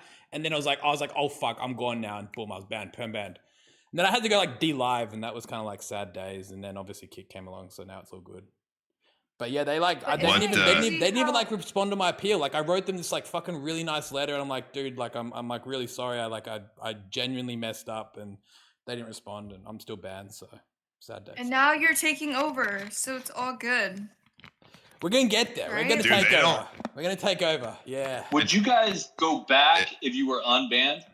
Like, would you I'm guys? not unbanned. Demi's you not guys- banned. I I'm mean, not going back there. Fuck that. Yeah, no, I took it personally. personally, I take I shit would real not. personally. You showed up on AC7 stream, right? And he got banned, right? Yeah, I give AC7 the most real viewers he's had on Twitch. Oh. I mean, dude, and I didn't even advertise it. It was just there.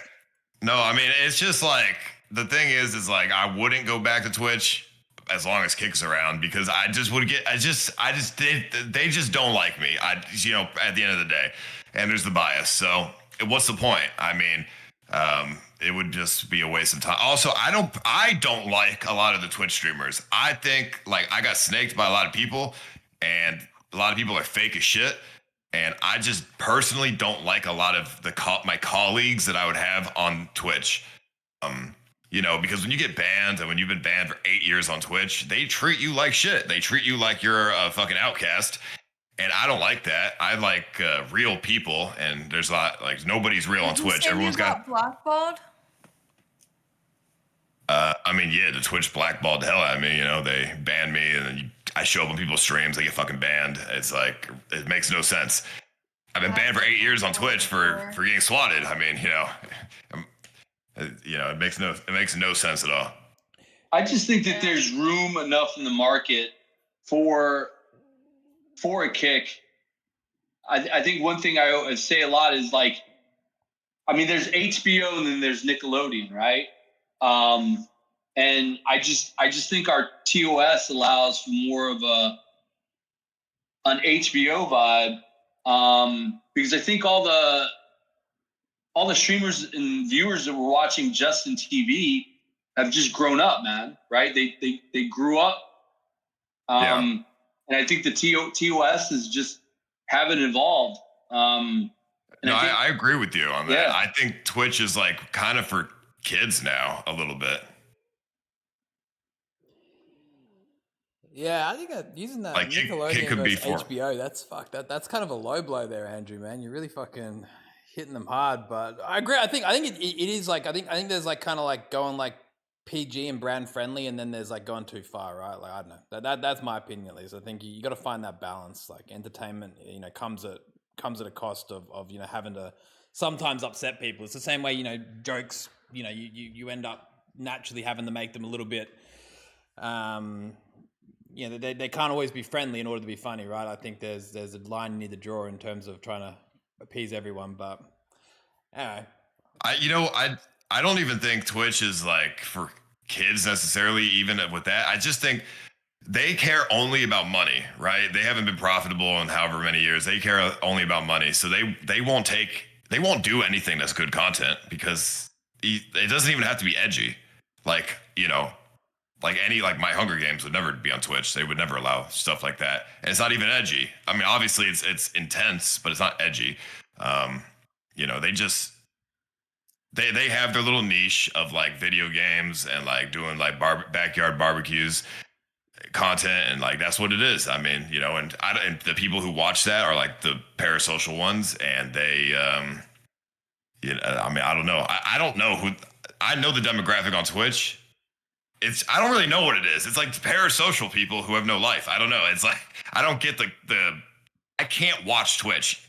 If I get past the 7 ads off the rip, then I'm just like, damn, this content is just like, so I don't even know what are they doing. They're just hanging out. Like, I just don't get it. I don't understand the demographic for Twitch anymore. It used to be edgy as shit. Like, bro, back in 2015, Twitch was so fucking edgy, bro. People were saying crazy ass shit and doing crazy shit. Now it's like, I don't understand who they're going for anymore.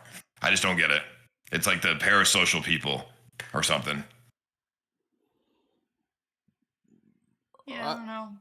I don't know. I think if You know what I really think though? I think they don't unban me as well, because I think if I got unbanned, I would take over like that platform in some ways, and I have like a really active community. I think they don't want that. I think they're scared of that. I think they know like it would be a big thing, so I think they're afraid of that.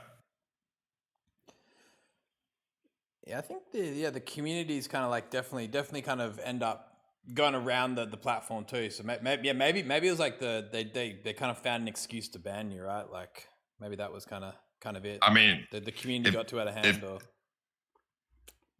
if people say Ice on like half the streams there, they still say CX on there, and it's been 8 years. I mean, they're afraid of like my community going around on Twitch. But I mean, I don't think there's anything wrong with that. well, I like to think that Demi pulled us up before about the app being dog shit and the chat breaking every now and again, and there being a few little kinks and stuff on the. Huh? I don't think the app is dog shit. I disagree with that. Demi, do you use iPhone or Android? iPhone. Okay, there we go. So on Android, the app is actually pretty perfect. iPhone is ass in every way regard, not just with Kick. Do you think that's just Apple? iPhone is in general ass. iPhone is a shit. I don't think I would ever. Androids are way better. I've never had a problem with the app on Android. I don't think I would ever have an Android. Oh, Yeah. So if somebody texts you the green circle, you're just like, ew. I'm blocking it. Oh, that's crazy. Yep. Don't care. Well, Like, what about FaceTime? FaceTime. I mean, who needs FaceTime when you have WhatsApp video call? Oh no, WhatsApp is crazy. I mean, outside of America, that's what everyone uses. So, but either way, iPhone, you get hacked a lot. The software is shit. Android is like open. I mean, I use Android for a lot of reasons. You can just make your own apps, open software. You could jailbreak the phone. You can do. Then, if you rock out with like an Android, they just know you have no bitches. And I already struggle in that department. I got bitches. I got so many motherfucking bitches. I don't know what you talking about. I got mad bitches. Okay, but you probably spawned in with bitches. I don't have any bitches, so if I then pull out my Android, like, that's gonna scare the huzz off.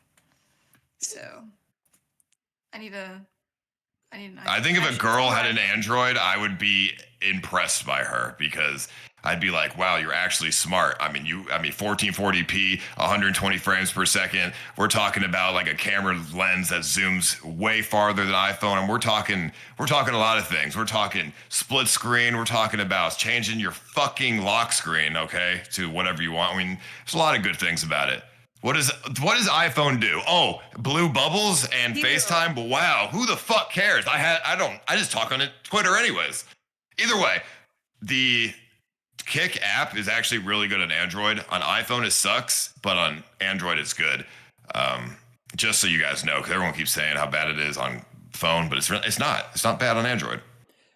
I think that question. The problem is like it depends like what device you're on. I think like if you're on like a brand new Android, you're probably sweet. But if you probably have like a 4 or 5 year old Android, it's a little bit cooked. But the good news is that we're getting that shit all sorted. I like to think that when we kind of come back to like the whole comparison of platforms, that like once everything's on like a relatively even playing field and everything kind of catches up, then I like to think that the end of the day, it'll come down to the content that's being produced and the streamers who are able to produce, right? It literally comes down to what you're able to allow people to do and how you're able to incentivize them. And that includes not like, say, making viewers watch 8 fucking back-to-back 30-second ads whilst also taking 50% of the streamer's revenue from the, fucking subs, whilst at the same time making sure everyone walks on eggshells and they can't say like anything without the fear of getting banned. And I think at that point, like when, hey, look, products like, like for like, then it's going to be like, boom. Like I just don't see a world where back to your point of taking over, the Kick won't be able to pull it off. But, we're pretty excited for that. I think, honestly, the biggest setback is the fact that it isn't quite up to scratch yet. And then the moment that's done, like there just is no logical reason when you compare like the two, like that it won't. But again, maybe I'm just fucking delusional, but I'm pretty passionate that's gonna be the case. And then hopefully we can sit back and kind of laugh at those guys for banning us. So we can be like, fuck you guys, you banned us. I mean, yeah, I don't even care at this point. Anyways, if I got unbanned, I would just go and advertise Kick. But no, I mean, you guys have done a lot for me. You know, more than any other platform's ever done in my 10 years of streaming. So that's all I care about. Like, I'd rather be loyal than whatever else. Like, I don't care about getting clout or anything at this point. You know, it's been 10 years. Like, I have enough fucking people just know me already. I don't care anymore. I just rather be a real person. Either way, I think the major thing that the app should get like as soon as possible is like the AirPlay, like whatever, like the TV, because like sometimes I'm trying to watch streams and I have to like, you know, do like Samsung DeX to the TV, which is fucking like kind of AIDS. So wait, I thought AirPlay does work. AirPlay works. Oh really? It goes to the TV on Kick? Yeah, mine does. I always pull up Ice Poseidon on my TV. Oh really? All right. Well, that's good to know. We need mobile streaming. That mobile streaming. Well, I don't think mobile streaming's a huge like necessity. I mean, people use the third-party apps and they're gonna keep using them anyways. Like you can go live on Twitch, but no one does that because it's, you know, not as good as a third-party app. So I think that's just a waste of time, in my opinion. You know, I think viewer experience stuff is the most important thing. You know, the streamers will figure it out. If they want to stream, they'll figure it out. That's not a concern, I don't think. But yeah, I mean, I have a Samsung, so I didn't know if they have AirPlay. Yeah, I think at the end of the day, the like hardcore streamers who are actually gonna like, you know, full double down on like making really great IRL content. They're not gonna be sitting there streaming from the app. They're gonna get the whole third party setup and do it properly, right? So yeah, I guess the IRL streaming or the streaming from the app is probably not exactly 100% needed.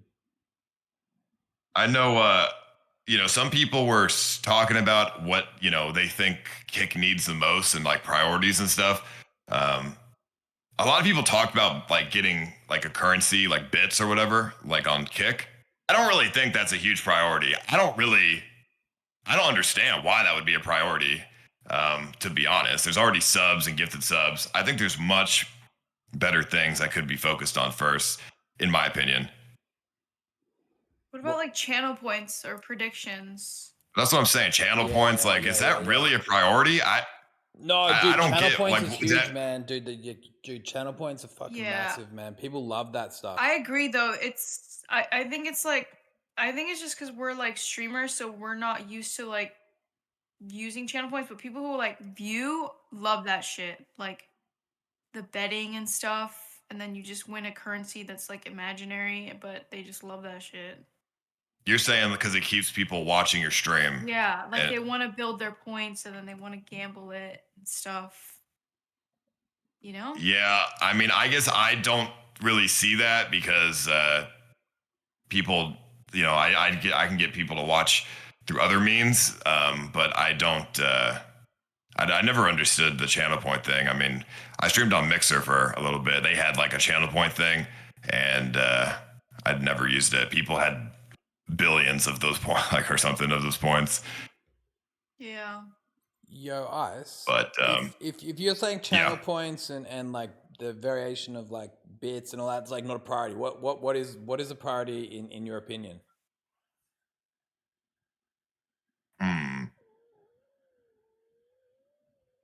I mean, I'm trying to think. Having an API that my dev could use to implement things would be a pretty good priority. Now, I mean, I guess that's just like a niche thing for me, basically. I mean, most streamers aren't doing that, but I think having the API so third-party developers could like make add-ons for Kick, I think would help too, because then you guys don't have to do anything and they can do all the work, which is how it was on Twitch for so long, you know, with Better Twitch TV and all this shit. So that saves you guys a lot of time. They can do all the work. I mean, like your vest, you know, the vest that you had, the heat map, right? The track map, like that could have been something that could have easily been integrated into your stream, you know, through, you guys building it out through the API and making an extension out of it, you know? But it's coming. where you It's coming. where you click like on the stream and there's like overlays and shit. Yeah. I think right now you like your dev's already using our API, right, Ice? But it's just not documented, so it's a fucking mess to work through. Like what would take him normally like 1 hour, it probably takes him like 3 hours because he has to like manually like grab the endpoints and like all that kind of stuff. Like there is an API, right? It's just not documented. It's not like formalized with like proper governance and all that kind of stuff. But like there's like that's why all these bots work on Kick. There is all these bots like Kick Tools and Botrix and those guys like. But yeah, no, not to answer your question though, like having a proper like documented API that attracts like a bunch of like super eager developers to like build super cool tools and like essentially like allow us to kind of like skip the queue in terms of like a whole bunch of features that people can build on top of would be like amazing, right? I think you mentioned that before, like even like Twitch, right? They for so long everything was just third party, and then I think they kind of just brought it all in house, which was like the natural progression. But I just kind of would definitely give us a massive head start because people aren't comfortable building on something that's not documented is my assumption. Yeah, but I think channel points are cool. Don't get me wrong. I think it's good for the community of the streamer itself. But I think in the broader terms of the Kick community, not just the individual streamer community, I think there's other priorities. Besides like a public API, there's other things like maybe, if you could rewind on a stream, that would be cool, but Twitch doesn't even do that. So I'd be, I don't really get how that's possible, but.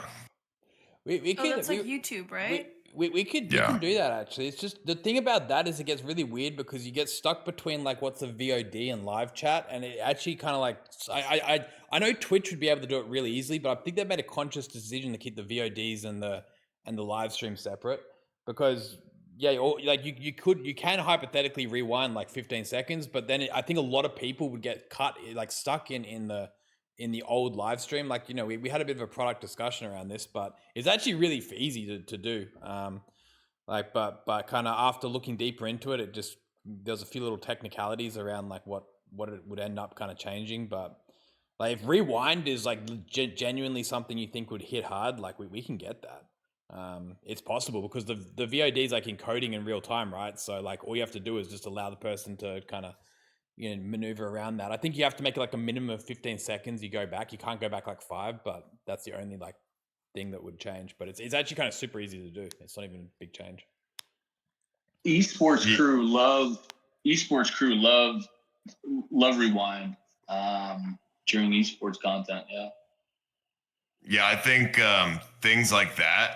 Things that Twitch doesn't have, would be beneficial for Kick. It would help make it stand out. And honestly, rewinds are great. When I streamed on YouTube, it's like you miss something, you just rewind. It's easy, So. On that topic, what was like with YouTube streaming? What was like the biggest like downside to that? Like, was there any downsides? Or?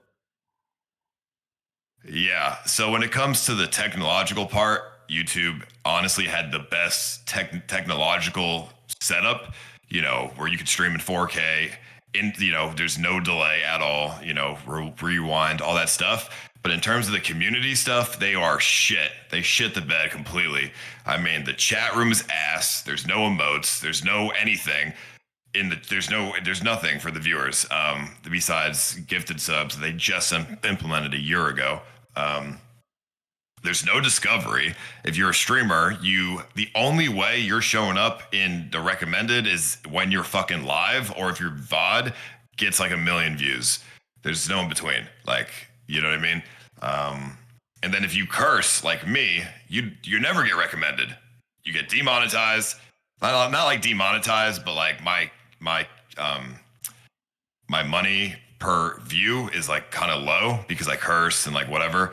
So most of the money I made was from subs and donations, which it kind of aids because like the viewers have full control of my income, and when that happens, it could be really, really toxic. The relationship for the viewer and the streamer could be very toxic that way. But yeah, no, YouTube does not help streamers at all. Like Speed is the only streamer on YouTube that I know that does like actually really well.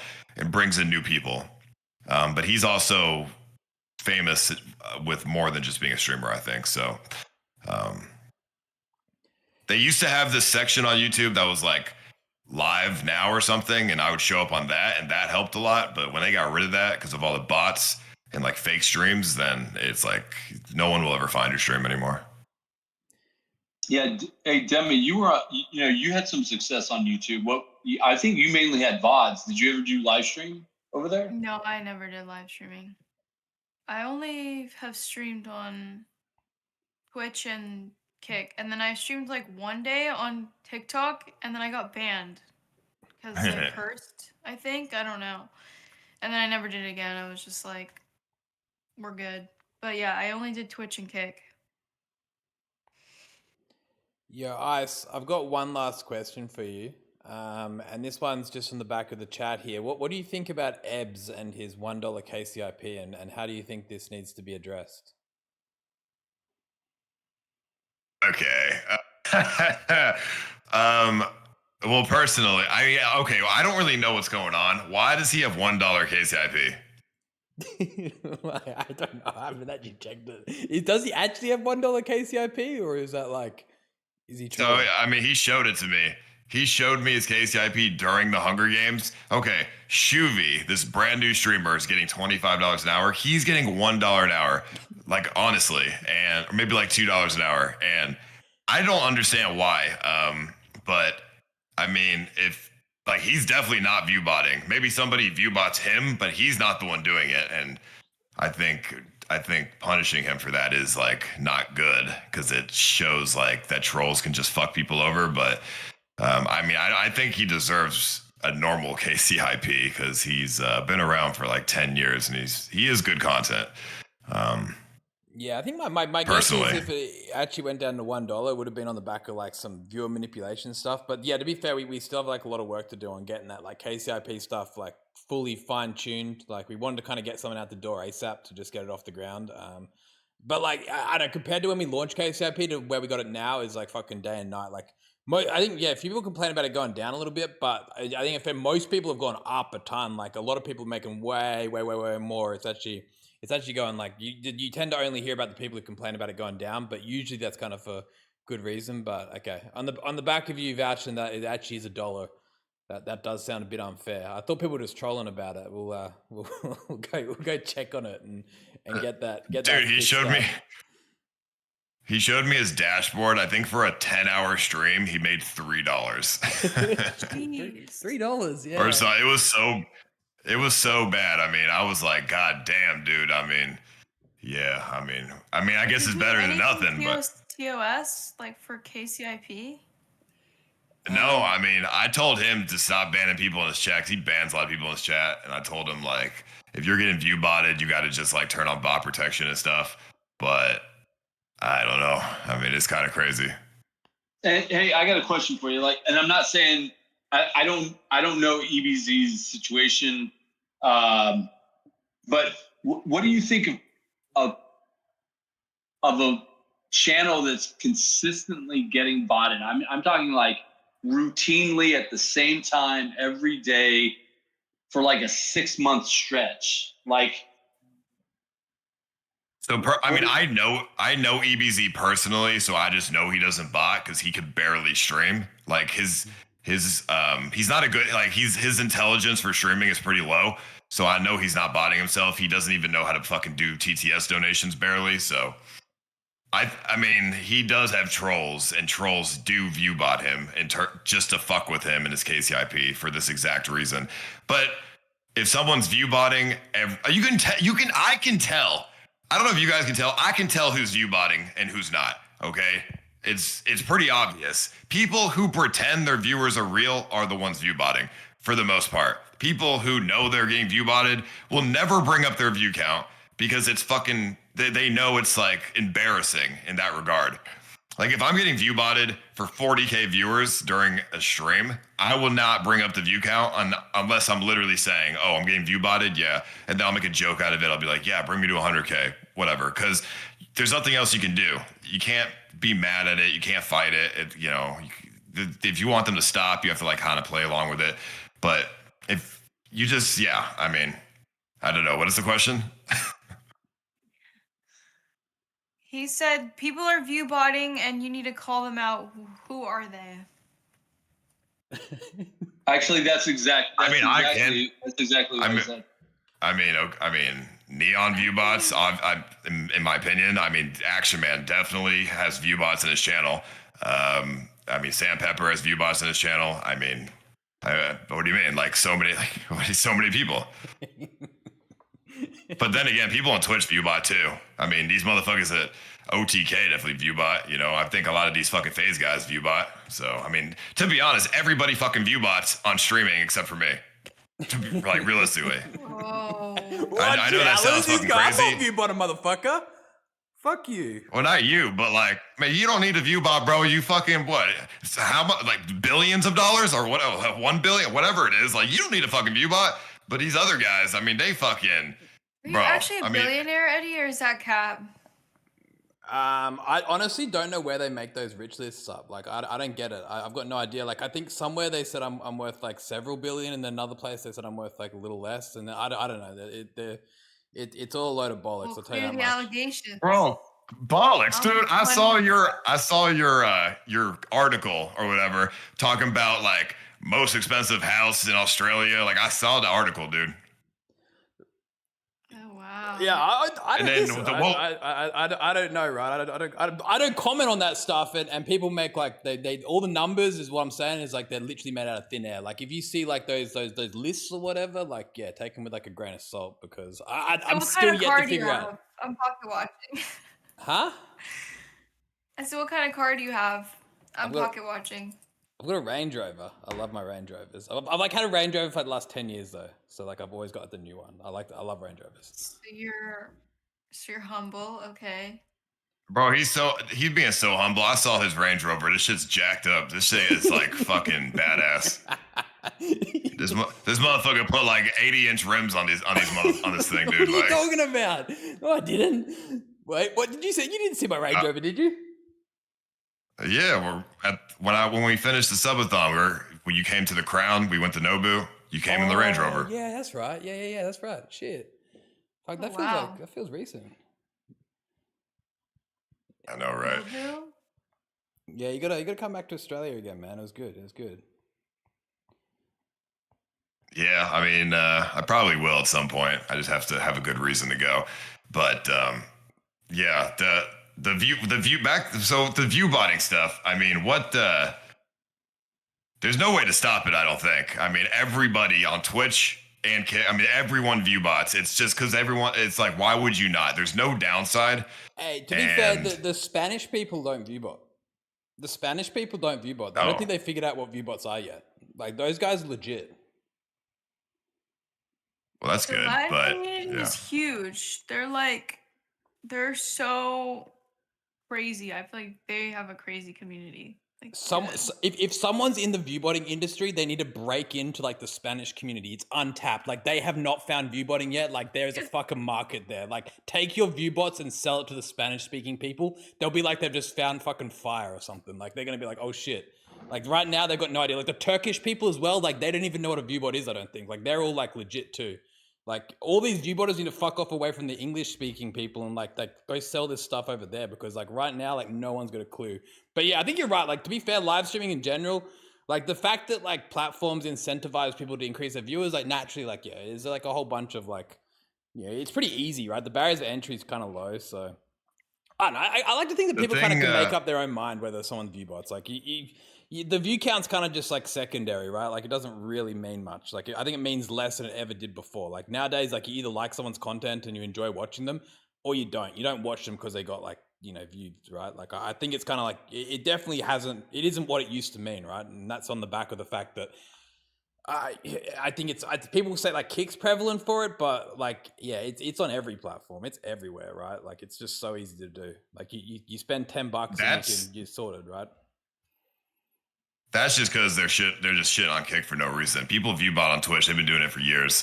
I mean, it's obvious, but yeah, if streams were organized by like an algorithm instead of view count, they'd be less likely to viewbot. But I think a lot of people just do it for their ego. But the problem is if you view bot, nobody knows when you're doing anything interesting. If your view count's the same every day, no one knows what you're doing. If it, if like I don't view bot because I want people to know if I'm doing something boring, it's boring. If I'm doing something fun, it's fun. And then more people will click if they see I have more than average viewers. I mean, that's more important. Like if your view count is the same no matter what you do, nobody will ever click on you because nobody will ever know what the fuck you're doing. Yeah, that's true because like when I play COD, like my views are like here, and then when I'm at the gym, like people know when I'm at the gym, you know? Yeah, Oh, I think yeah. it's a fair point. It's a fair point. I think, yeah, because if you're kind of always sitting at like, let's say, 10K viewers, like every day, no matter what, then like, yeah, you kind of don't know what you're in for when you click on that stream, right? It's certainly, yeah, I think it's definitely not beneficial. I like saying this from being like the platform's perspective. I must say, like even when used to kind of, we were doing like obviously marketing with Twitch, right? And used to like take a lot of what's it called? Used to actually look at view counts and be like, okay, that means something. And actually, but had no idea. I remember people used to go on about view bots, and like I used to think, oh, they're fucking paranoid. But now being kind of on the other side and having a bit more insight, it's like crazy prevalent. And like you said, like all the biggest, like well, not all, but pretty much a good portion of like the largest Twitch streamers, they're like they're all like it's all kind of like facades, right? It's pretty bad. Like, But it it's certainly not is just a problem. It's not just it's not just the streaming community, man. It's not just the creators. It's It goes straight up way further. platforms, Dude, man. it goes way further. Like, there's like people, like, I don't want to name names, but dude, I've now realized like people sell the whole suite. Like, you can get your Instagram boosted, your fucking this, your that, like the whole entire thing. Yeah. Like, there's like people out there that build the whole profile up, and you're like, holy fuck, what's real and what's not anymore? Like, we've been duped by it as They'll well. pixel embed the hell out of things. Like Kick paid a fucking bag to people who had legitimately full fake profiles. Like they faked everything. Everything was not real. Like they came to Kick and I was like, what the fuck? We've been like fully like scammed here. Like the Instagram wasn't real. The Twitter wasn't real. Like the Twitch wasn't real. The YouTube wasn't real. Like the whole thing was fucking fake. And like you're now looking at this and you're like, what's going on? And we kind of dug a bit deeper and it's like, it's crazy out there. Like you can like fully fake your whole entire life. Like your whole entire online fucking, footprint can be like manipulated. It's insane. And it's not hard. That's the thing, right? So I don't know. You gotta be careful what you trust. It is easy. It is easy to manipulate. And I think you would have to look really deep into somebody to know like if they're bots or whatever, based on like the kind of comments they're saying on their Instagrams and like if they're memes or like just random bullshit. I don't know. Yeah, I don't know. The internet, it's all fake. The internet's all fake. I mean, dude, everything's fake. Yeah, that's true. Yeah. Are there going to be any more signings? I don't know. Well, no, definitely. We're going to try to bring people over, but I think, we kind of stopped bringing people over for like the last sort of 6 to 12 months. Because I think things got a little bit out of control. People were like, kind of their expectations were insane. Like you'd have like these people who were like, suddenly thought that they were worth like more than NBA stars because like they saw a few other headlines which were like way blown out of the water. Like everything you read online, back to the thing of everything being fake, like, the headlines, the articles, the numbers you see, like take it all with a grain of salt. And suddenly like, streamers suddenly thought they were like, able to like ask for this insane stuff. And again, we're trying to like get the product in line. So we're like, okay, fuck it. We don't need to bring all these people over like until we, get an even playing field. Yeah. And, I also feel like, it's better investing in people who like kind of actually want to make the switch over and then kind of giving them the tools, the resourcing, the like visibility, the discoverability to try and build them up. Like it comes from the idea of like, hey, look, you can like buy a streamer from another platform, but realistically, you're kind of just renting it. Like if you can help like build your own streamers up and foster the right community and give them the right tools and, support them on that kind of grind, to becoming a bit bigger, that's worth way more. But like with that said, like I think, we did that massive like push like a year and a bit ago where we brought over like, 5-6 big names and everyone's like, whoa, Kick's taken over. Like we want to do something similar to that, but a little bit more strategic. Like once we get out the new app, the TV app, and the new web browser version. But we want to be way more strategic. I think it's not about just getting the biggest name. I think there's like 10 streamers that come to mind I think of in live streaming, which aren't exactly like the biggest view count people, but they're kind of like the pillars of live streaming and really represent the live streaming community in a way that like would really make a big shift. I want to avoid kind of mentioning names, but I think if we get like, this group of like, again, around about 10-ish people who would be like, that would make actual tidal waves in the streaming community and fully change the sentiment around Kick. So, to that question, we're definitely going to try to like, entice some people to come over, sweeten the deal. But first we just need to kind of get like, a few of this like product stuff sorted. Instead of signing people, if you want to just give me 50 mil, I'll create hundreds of new streamers through events. Yeah, right. But that's the thing. That's what I was going to double down on. Like, when he talks about being strategic, doing more things like the Hunger Games, investing in streamers like Demi coming out to DreamHack, people who are already organically wanting to be on Kick, who are investing their time and their effort. I think Eddie said it before, like, there's a lot of people who are just not making good content out there. And when you invest in someone like yourself, Ice Poseidon, but then you're going above and beyond and you're doing original content, like that's an extra layer, right? That's like an extra thing. And then Demi, listen, we totally noticed that you had gone back to other platforms, right? And streamed here and there. But we were so excited to see you that, you kind of came back and kept streaming. So it's this combination of like really being invested beyond the contract on the platform. I think that those are the things that really get us excited, to make an authentic community, Yeah. I think instead of signing really big streamers, because I think that's just like a marketing, I don't think it really does much besides marketing. I think, you know it, signing like mid-tier streamers is like you either sign a big streamers that all share one community and you bring up the whole community over, or you do a bunch of the mid-tier people. I think just like one person from every community, big person, I think it's pointless besides just marketing. Maybe but there's other ways. We need to get you involved. There's other ways.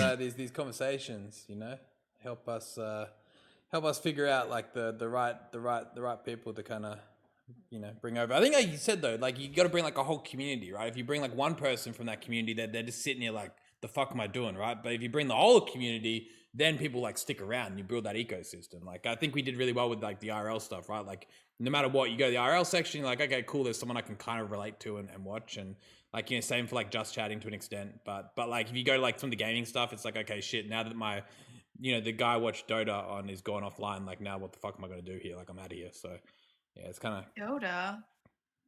Yeah, there just has to be other reasons. There's a lot of reasons to get people to come to Kick besides just signing people for millions and millions of dollars. I had 120,000 people go to my website to look at a map, and that's nothing. That's free.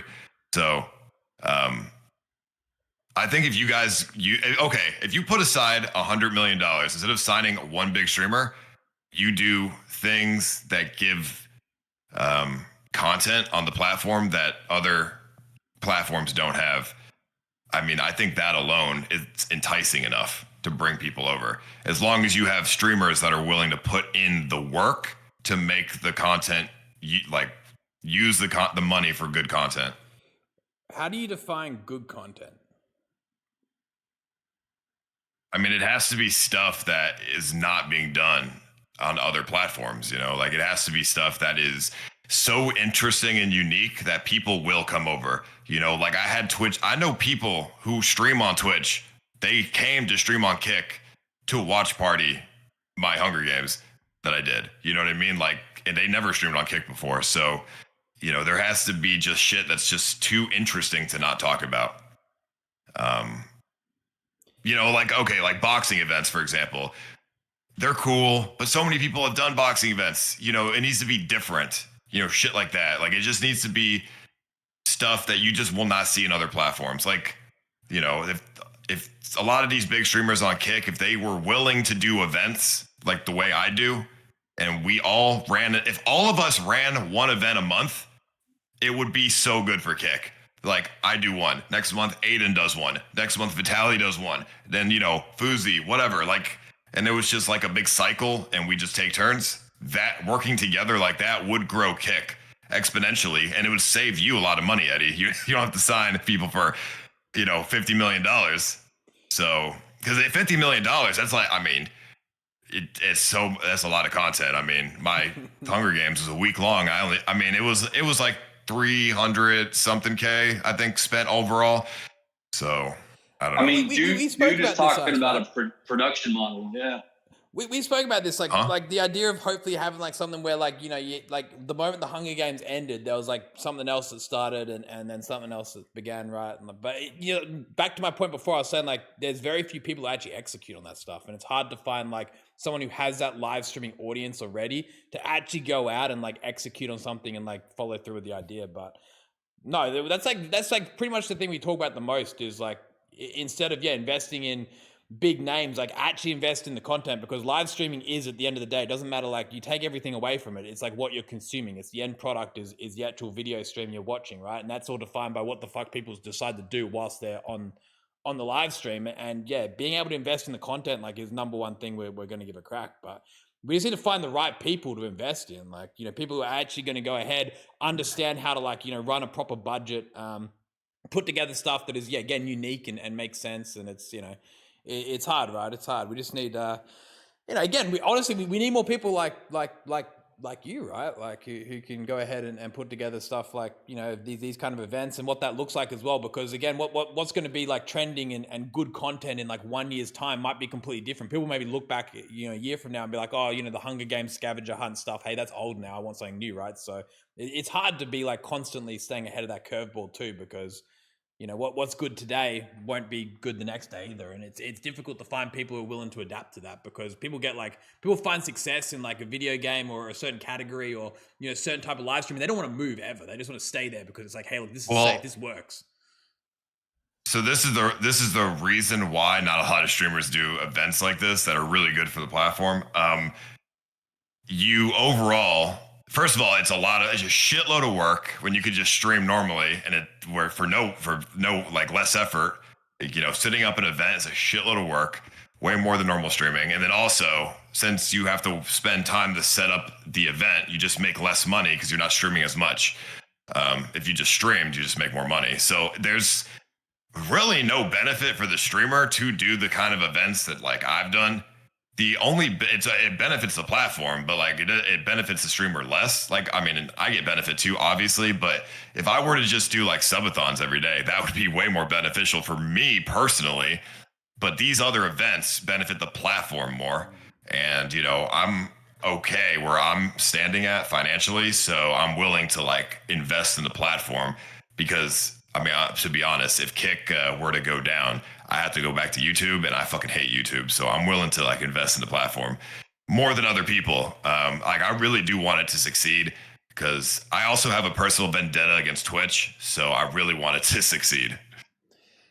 It's interesting you bring that up. Yeah, I didn't really think of it that way sometimes. But yeah, like it's all the work that goes on behind the scenes that like probably is the most like, yeah, opportunity cost, right? Like there's a whole bunch of shit you need to do, the stress involved, like the time, the everything that comes together. It's hard, right? And yeah, you kind of weigh that up against the alternative of just like making your everyday content. You're like, hold on a second, this doesn't make sense. So I don't know, maybe we need to kind of like you know, realign on how we view these special events and how we kind of price it up and try to understand the value, the output, like, you know, the KPIs that we kind of peg against, you know, success metrics. And yeah, no, you got me thinking there. It's a really good point. You not even you brought that up to me before, right?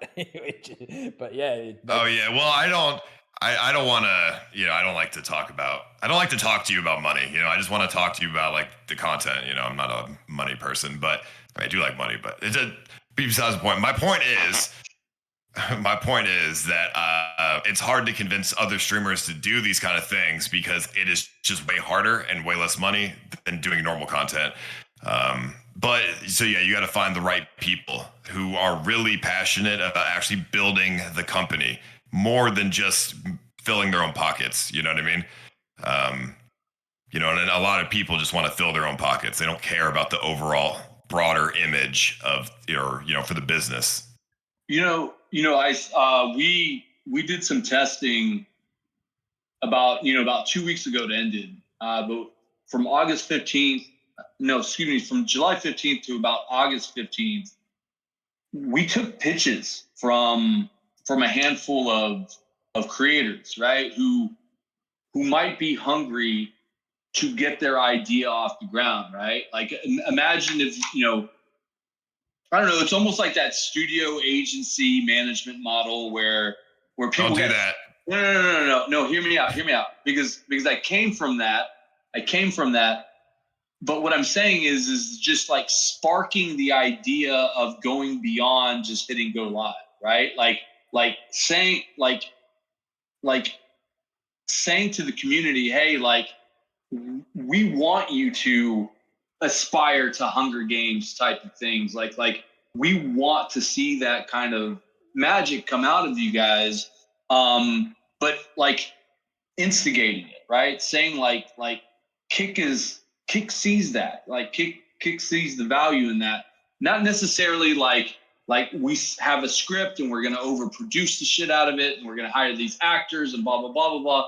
None of that, but more so like saying, hey, like, if you want to do something different, like, we're all ears. Okay, I mean that could be something that helps. If you guys maybe had like some sort of production team or something, like a Kick production team or whatever, as long as they give the streamer creative freedom to make the content and they just assist with building the setup to give the streamer more free time. That's the key, man. Freedom. Creative freedom. That would help a lot then. Yeah, that would be that would be more convincing for other people to do these things.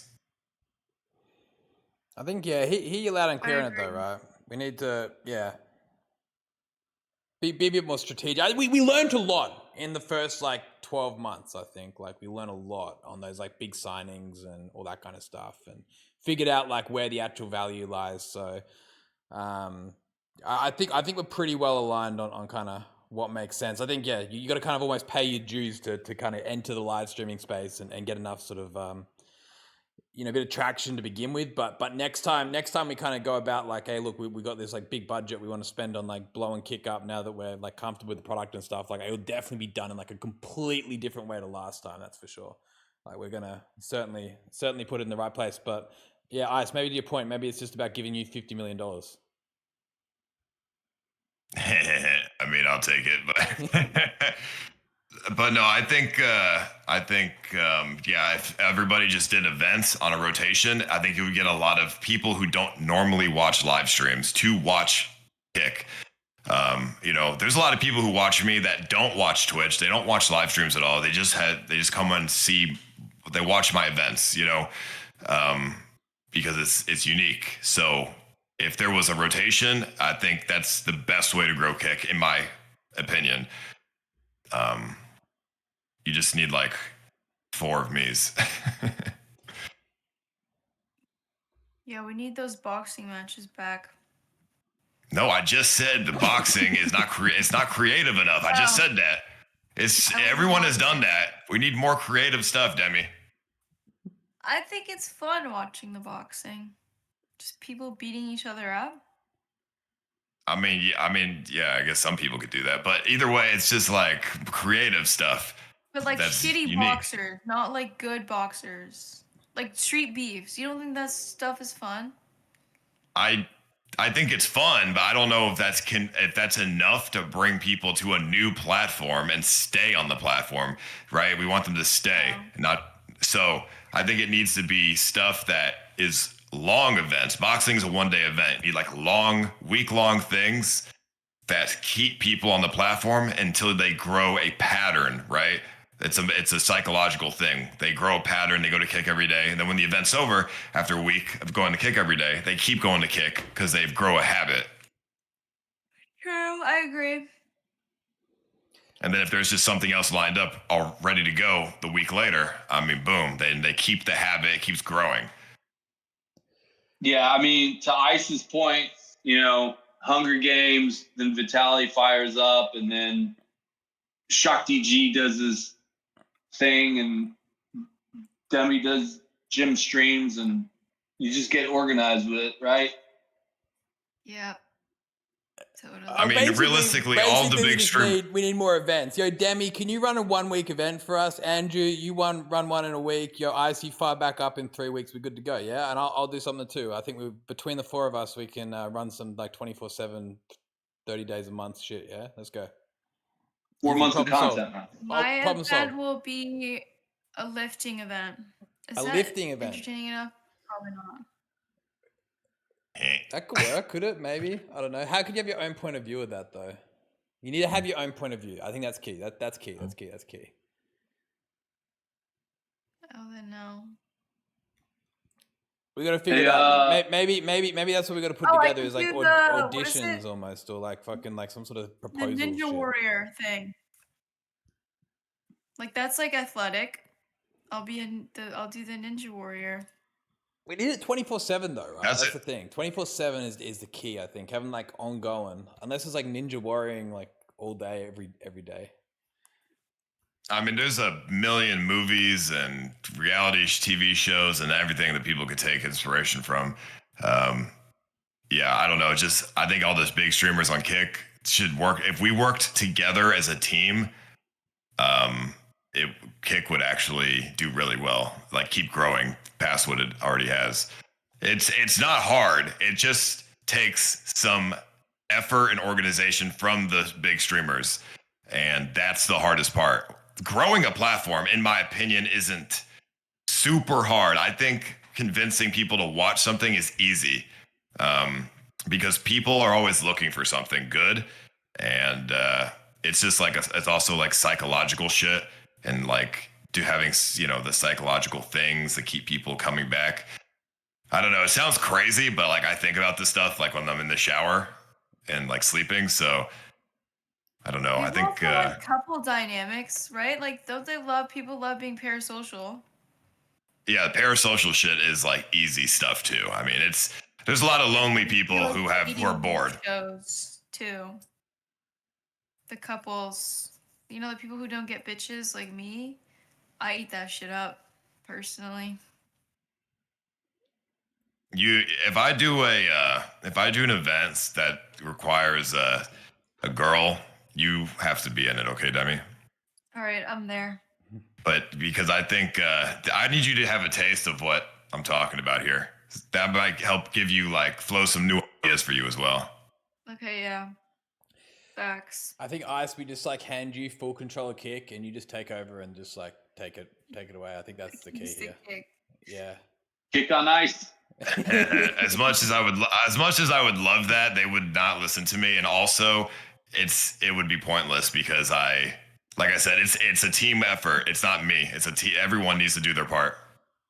No, I honestly we kind of chatting here informally, but I personally couldn't agree with you more, right? And I think you and I have also had these kind of conversations offline a little bit. How we get there though is the tricky part, because like you said, the big streamers, the people that already made it, they kind of can't be fucked, and they're kind of difficult to work with. So it's kind of just identifying the right people who kind of have that similar mentality, and then just really just executing and funding, right? That's all it takes after that. So I don't know. I think it's possible. Yeah. I think we can pull it off. You got to find people who just really care about the platform. That's all. I said, I have this vendetta against Twitch. So surely there's some people in chat right now thinking, hold on, I could be the next big thing. I could run something that is somewhat along the lines of what we're discussing here. Who knows? They're out there. It's just about finding them. It's just about finding the right people and supporting them. And then I think that'll be a big turning point for sure. They also need to have to be able to bring people in too, though. It can't just be a random person. That's a big thing. Yeah, that's the thing, right? It's the chicken before the egg thing, right? It's well, if I had the idea and I had the platform, I'd get the viewers. And it's kind of like, well, you kind of have to have the viewers also, or the community, for people to back up your ideas, right? So, not just there's a lot of up and coming streamers, man, that have some great ideas. But you're right, like the viewer aspect is something that cannot be overlooked, right? That's why that's why it's so tough. That this business is tough on a creator, because you constantly have to keep it fresh or consistent, or you got to really know your community and deliver on. To be honest, I don't know many good streamers who would willing to do stuff like that. I do know one. I know one, but unfortunately, he got into the drama a few months ago. I mean, Dr. Disrespect was the guy who would be the one to put on events and do really well. You know what I mean? Regardless of his drama. I know that might sound crazy. That might sound crazy. No, I'm not saying that like he's gonna be the one. I'm just saying that he was the guy before the drama who would have been good. People like that.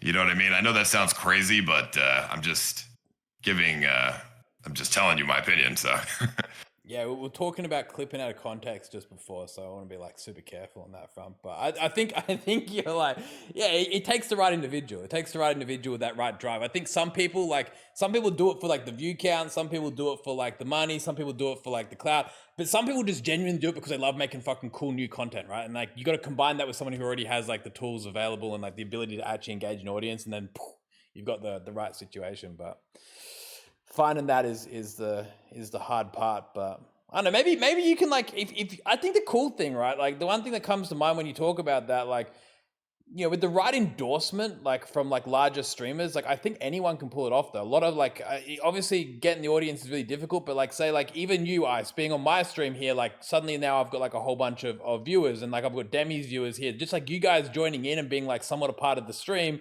has like brought the, like, normally these kick talks they're busy, but today's like extra busy, right? Like just having that kind of endorsement, from like other streamers, like can allow people to grow like super quick as well, right? So, let's say somebody who doesn't have that massive audience or foot in the door, suddenly had like, other people say, hey, look, check this out, or be like loosely a part of it. And it could help definitely kind of, uplift it and give it that kind of initial traction. So I don't know, it's not something to think about, but fuck it. It's certainly hard. a big streamer could endorse like somebody else's event, be a co-host or whatever. Yeah, that's true. You would just have to make sure they're also passionate about making the event good. Because if they just go there and just show up and be like, those rappers that go on like Vitaly's stream, they just show up and do nothing, and like they don't really give a shit about what's going on. Like you don't want that situation either, because then it's less interesting. Yeah. And then they're gonna like want to be. They're gonna want to expect to be paid, even though they didn't put any effort into the event. That they want to be paid and like blah blah blah. It's just a bunch of fucking bullshit. Just they need to be passionate. Yeah, I think that's probably the worst offender sometimes. A lot of celebrities who like look at the streamers and want to become a streamer, and then just like expect like the crazy money and everything. Like, yeah, there's definitely a problem on that front. But yeah, same with even like the streamers themselves. I don't know. I think we could do some convincing. I think we could work on it. I think we need to chip away at it. I think we can chip away at it. I think we've got a proof of concept now. That's it. The proof of concept's been laid. Like, I think there is a solid, blueprint on what like this can look like. And now like it's about, building off that. Like beforehand, I don't know if it had really been done before in the way that like you're explaining it and like that we're agreeing on right now. So now kind of saying like, hey, look, this is what good looks like. This is what we want to achieve. Like now, like, I don't know, kind of maybe give some direction. And again, that just, involves everyone getting behind it and building out the right content. And then, maybe that means like, hey, look, like, you're just like sitting back and endorsing like 3 or 4 other people who run events and say like, hey, look, follow this and I don't know, giving it like almost a tick of approval and help it get off the ground a bit and build a bit of a following. It could work. But when I streamed on Twitch back in the day, I talked to Twitch about this back in like 2017.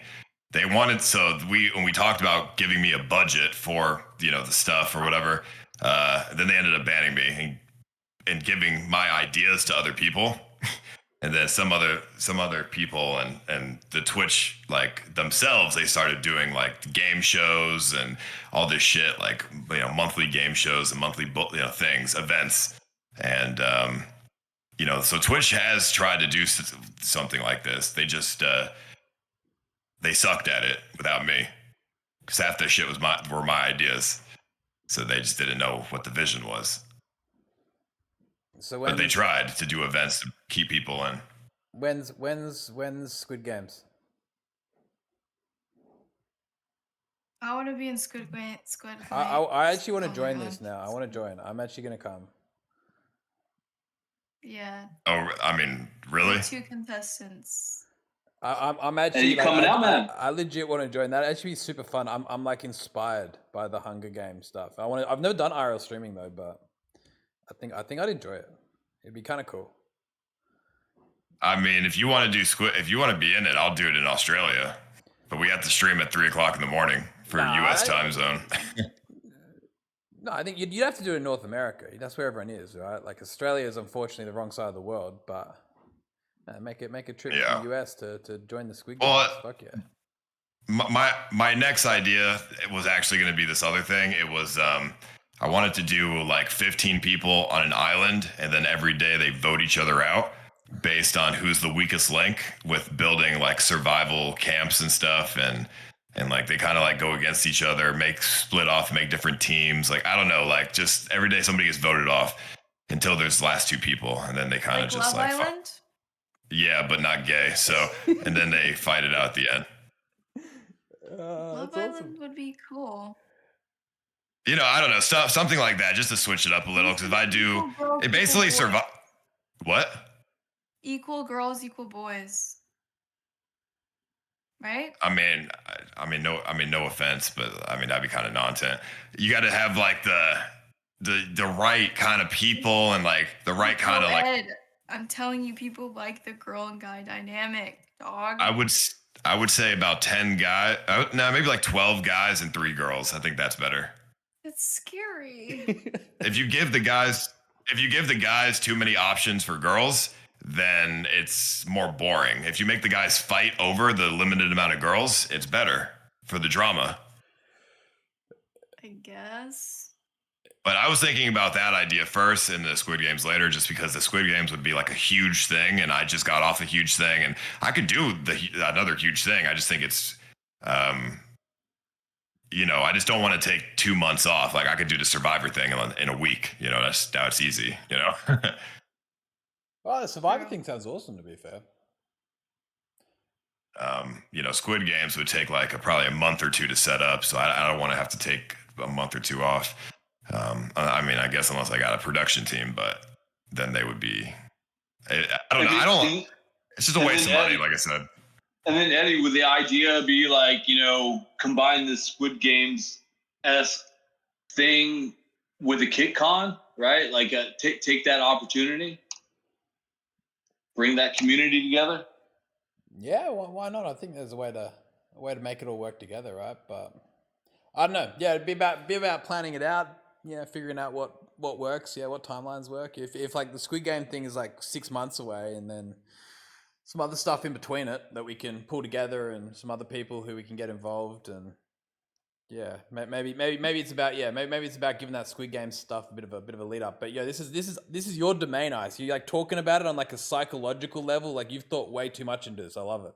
Like you know how this is gonna work. Like I guess yeah, it takes like a very specific sort of dynamic for this stuff to come together, right? Like you gotta like when you're dealing with like real people, like live on the spot. Like I guess how that dynamic kind of works with each other is not something you can just like force. Like you have to like almost think of every situation, right? It's I don't know. It sounds like you've got like what, probably like 100 ideas lined up if needed, but there's only one of you.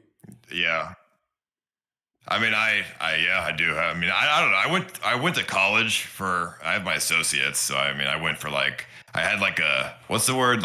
I was gonna do like a double major. I was doing psychology, and I have a business degree as well.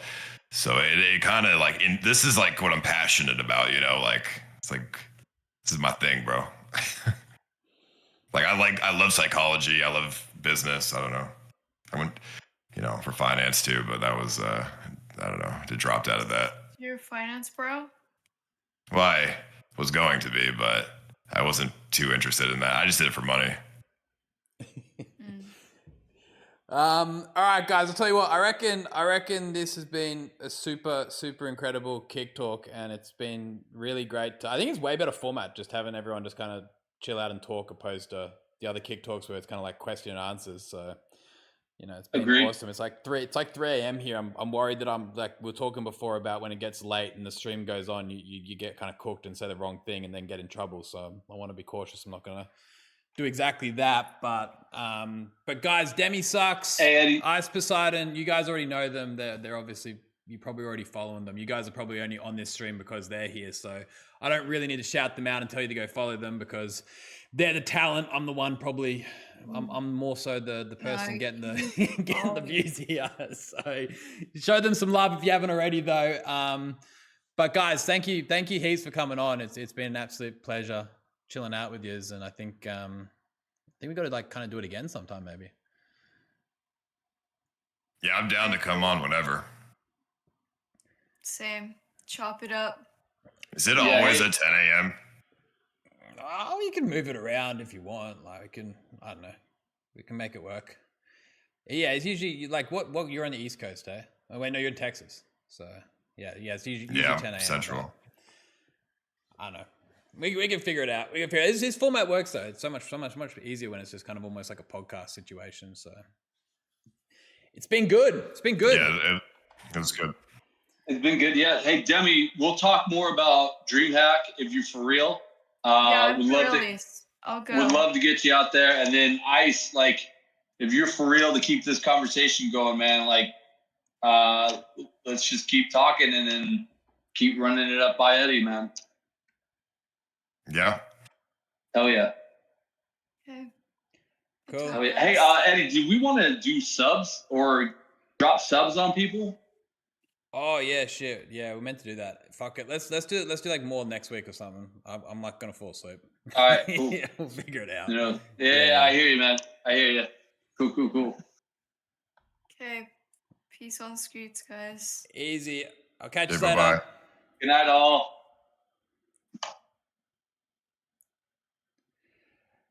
Cool. Guys, been awesome Kick Talk. Thank you so much for tuning in. Again, fucking huge shout out to Demi. Huge shout out to Ice. Thanks for them coming on. Just cheers to the you know, the CX community too for hanging out. You guys are cool. We love yous. Thanks to all the verified people as well. I've seen heaps of verified people here on Kick, just like making comments, like really positive stuff. You know, again, it's great when there's you know, you guys coming in, voicing your opinion, but of course, most importantly, the viewers too. I say this at the end of every like Kick Talk we do, the simple fact that there's so many people like genuinely interested in hearing like what the hell's going on with Kick and how we kind of make this place a better place and you know, what we need to work on, how we make streaming better. Like, it's just like the sickest project to be a part of. Like, it's fucking so cool that the people like want to hear what we're up to, talk about it. You know, the fact get to hang out with awesome people like, you know, like Ice Poseidon and demisux and everyone else who kind of comes on Kick Talk. It's just, you know, really grateful to all you guys for all the support and stuff. We're going to keep doing what we need to do to try to make this place as entertaining, fun, and you know, the best possible live streaming platform we possibly can make it. Obviously, we know we've got a lot of work to do, but again, having you guys around, the viewers, the people who actually tune in, you guys are the ones that make Kick. And yeah, Andrew, thanks for putting this together, man. Like, these Kick Talks, these are only here because you're grinding away in the background, bringing the guests together, making everyone, you know, keeping it all running. So thanks heaps, man. Appreciate it, man. They get better and better, and I like the fact that the format is organically evolving. You know, I think we found something here. You know, every episode just keeps getting more and more fluid and integrates the community even more. So just thanks for even doing this, man. Like finding a platform that's just even open to do shit like this without it like being choked to death with control gaps is hard to find, man. So chat, I cannot tell you how lucky we are to even be able to talk like this. There's no media platform in the world that has this kind of open discussion. I can say that with a lot of confidence. Awesome. All right. We need to host someone. Who should we host? Who should we show some love to quickly? Who we got out there, man? Let me see.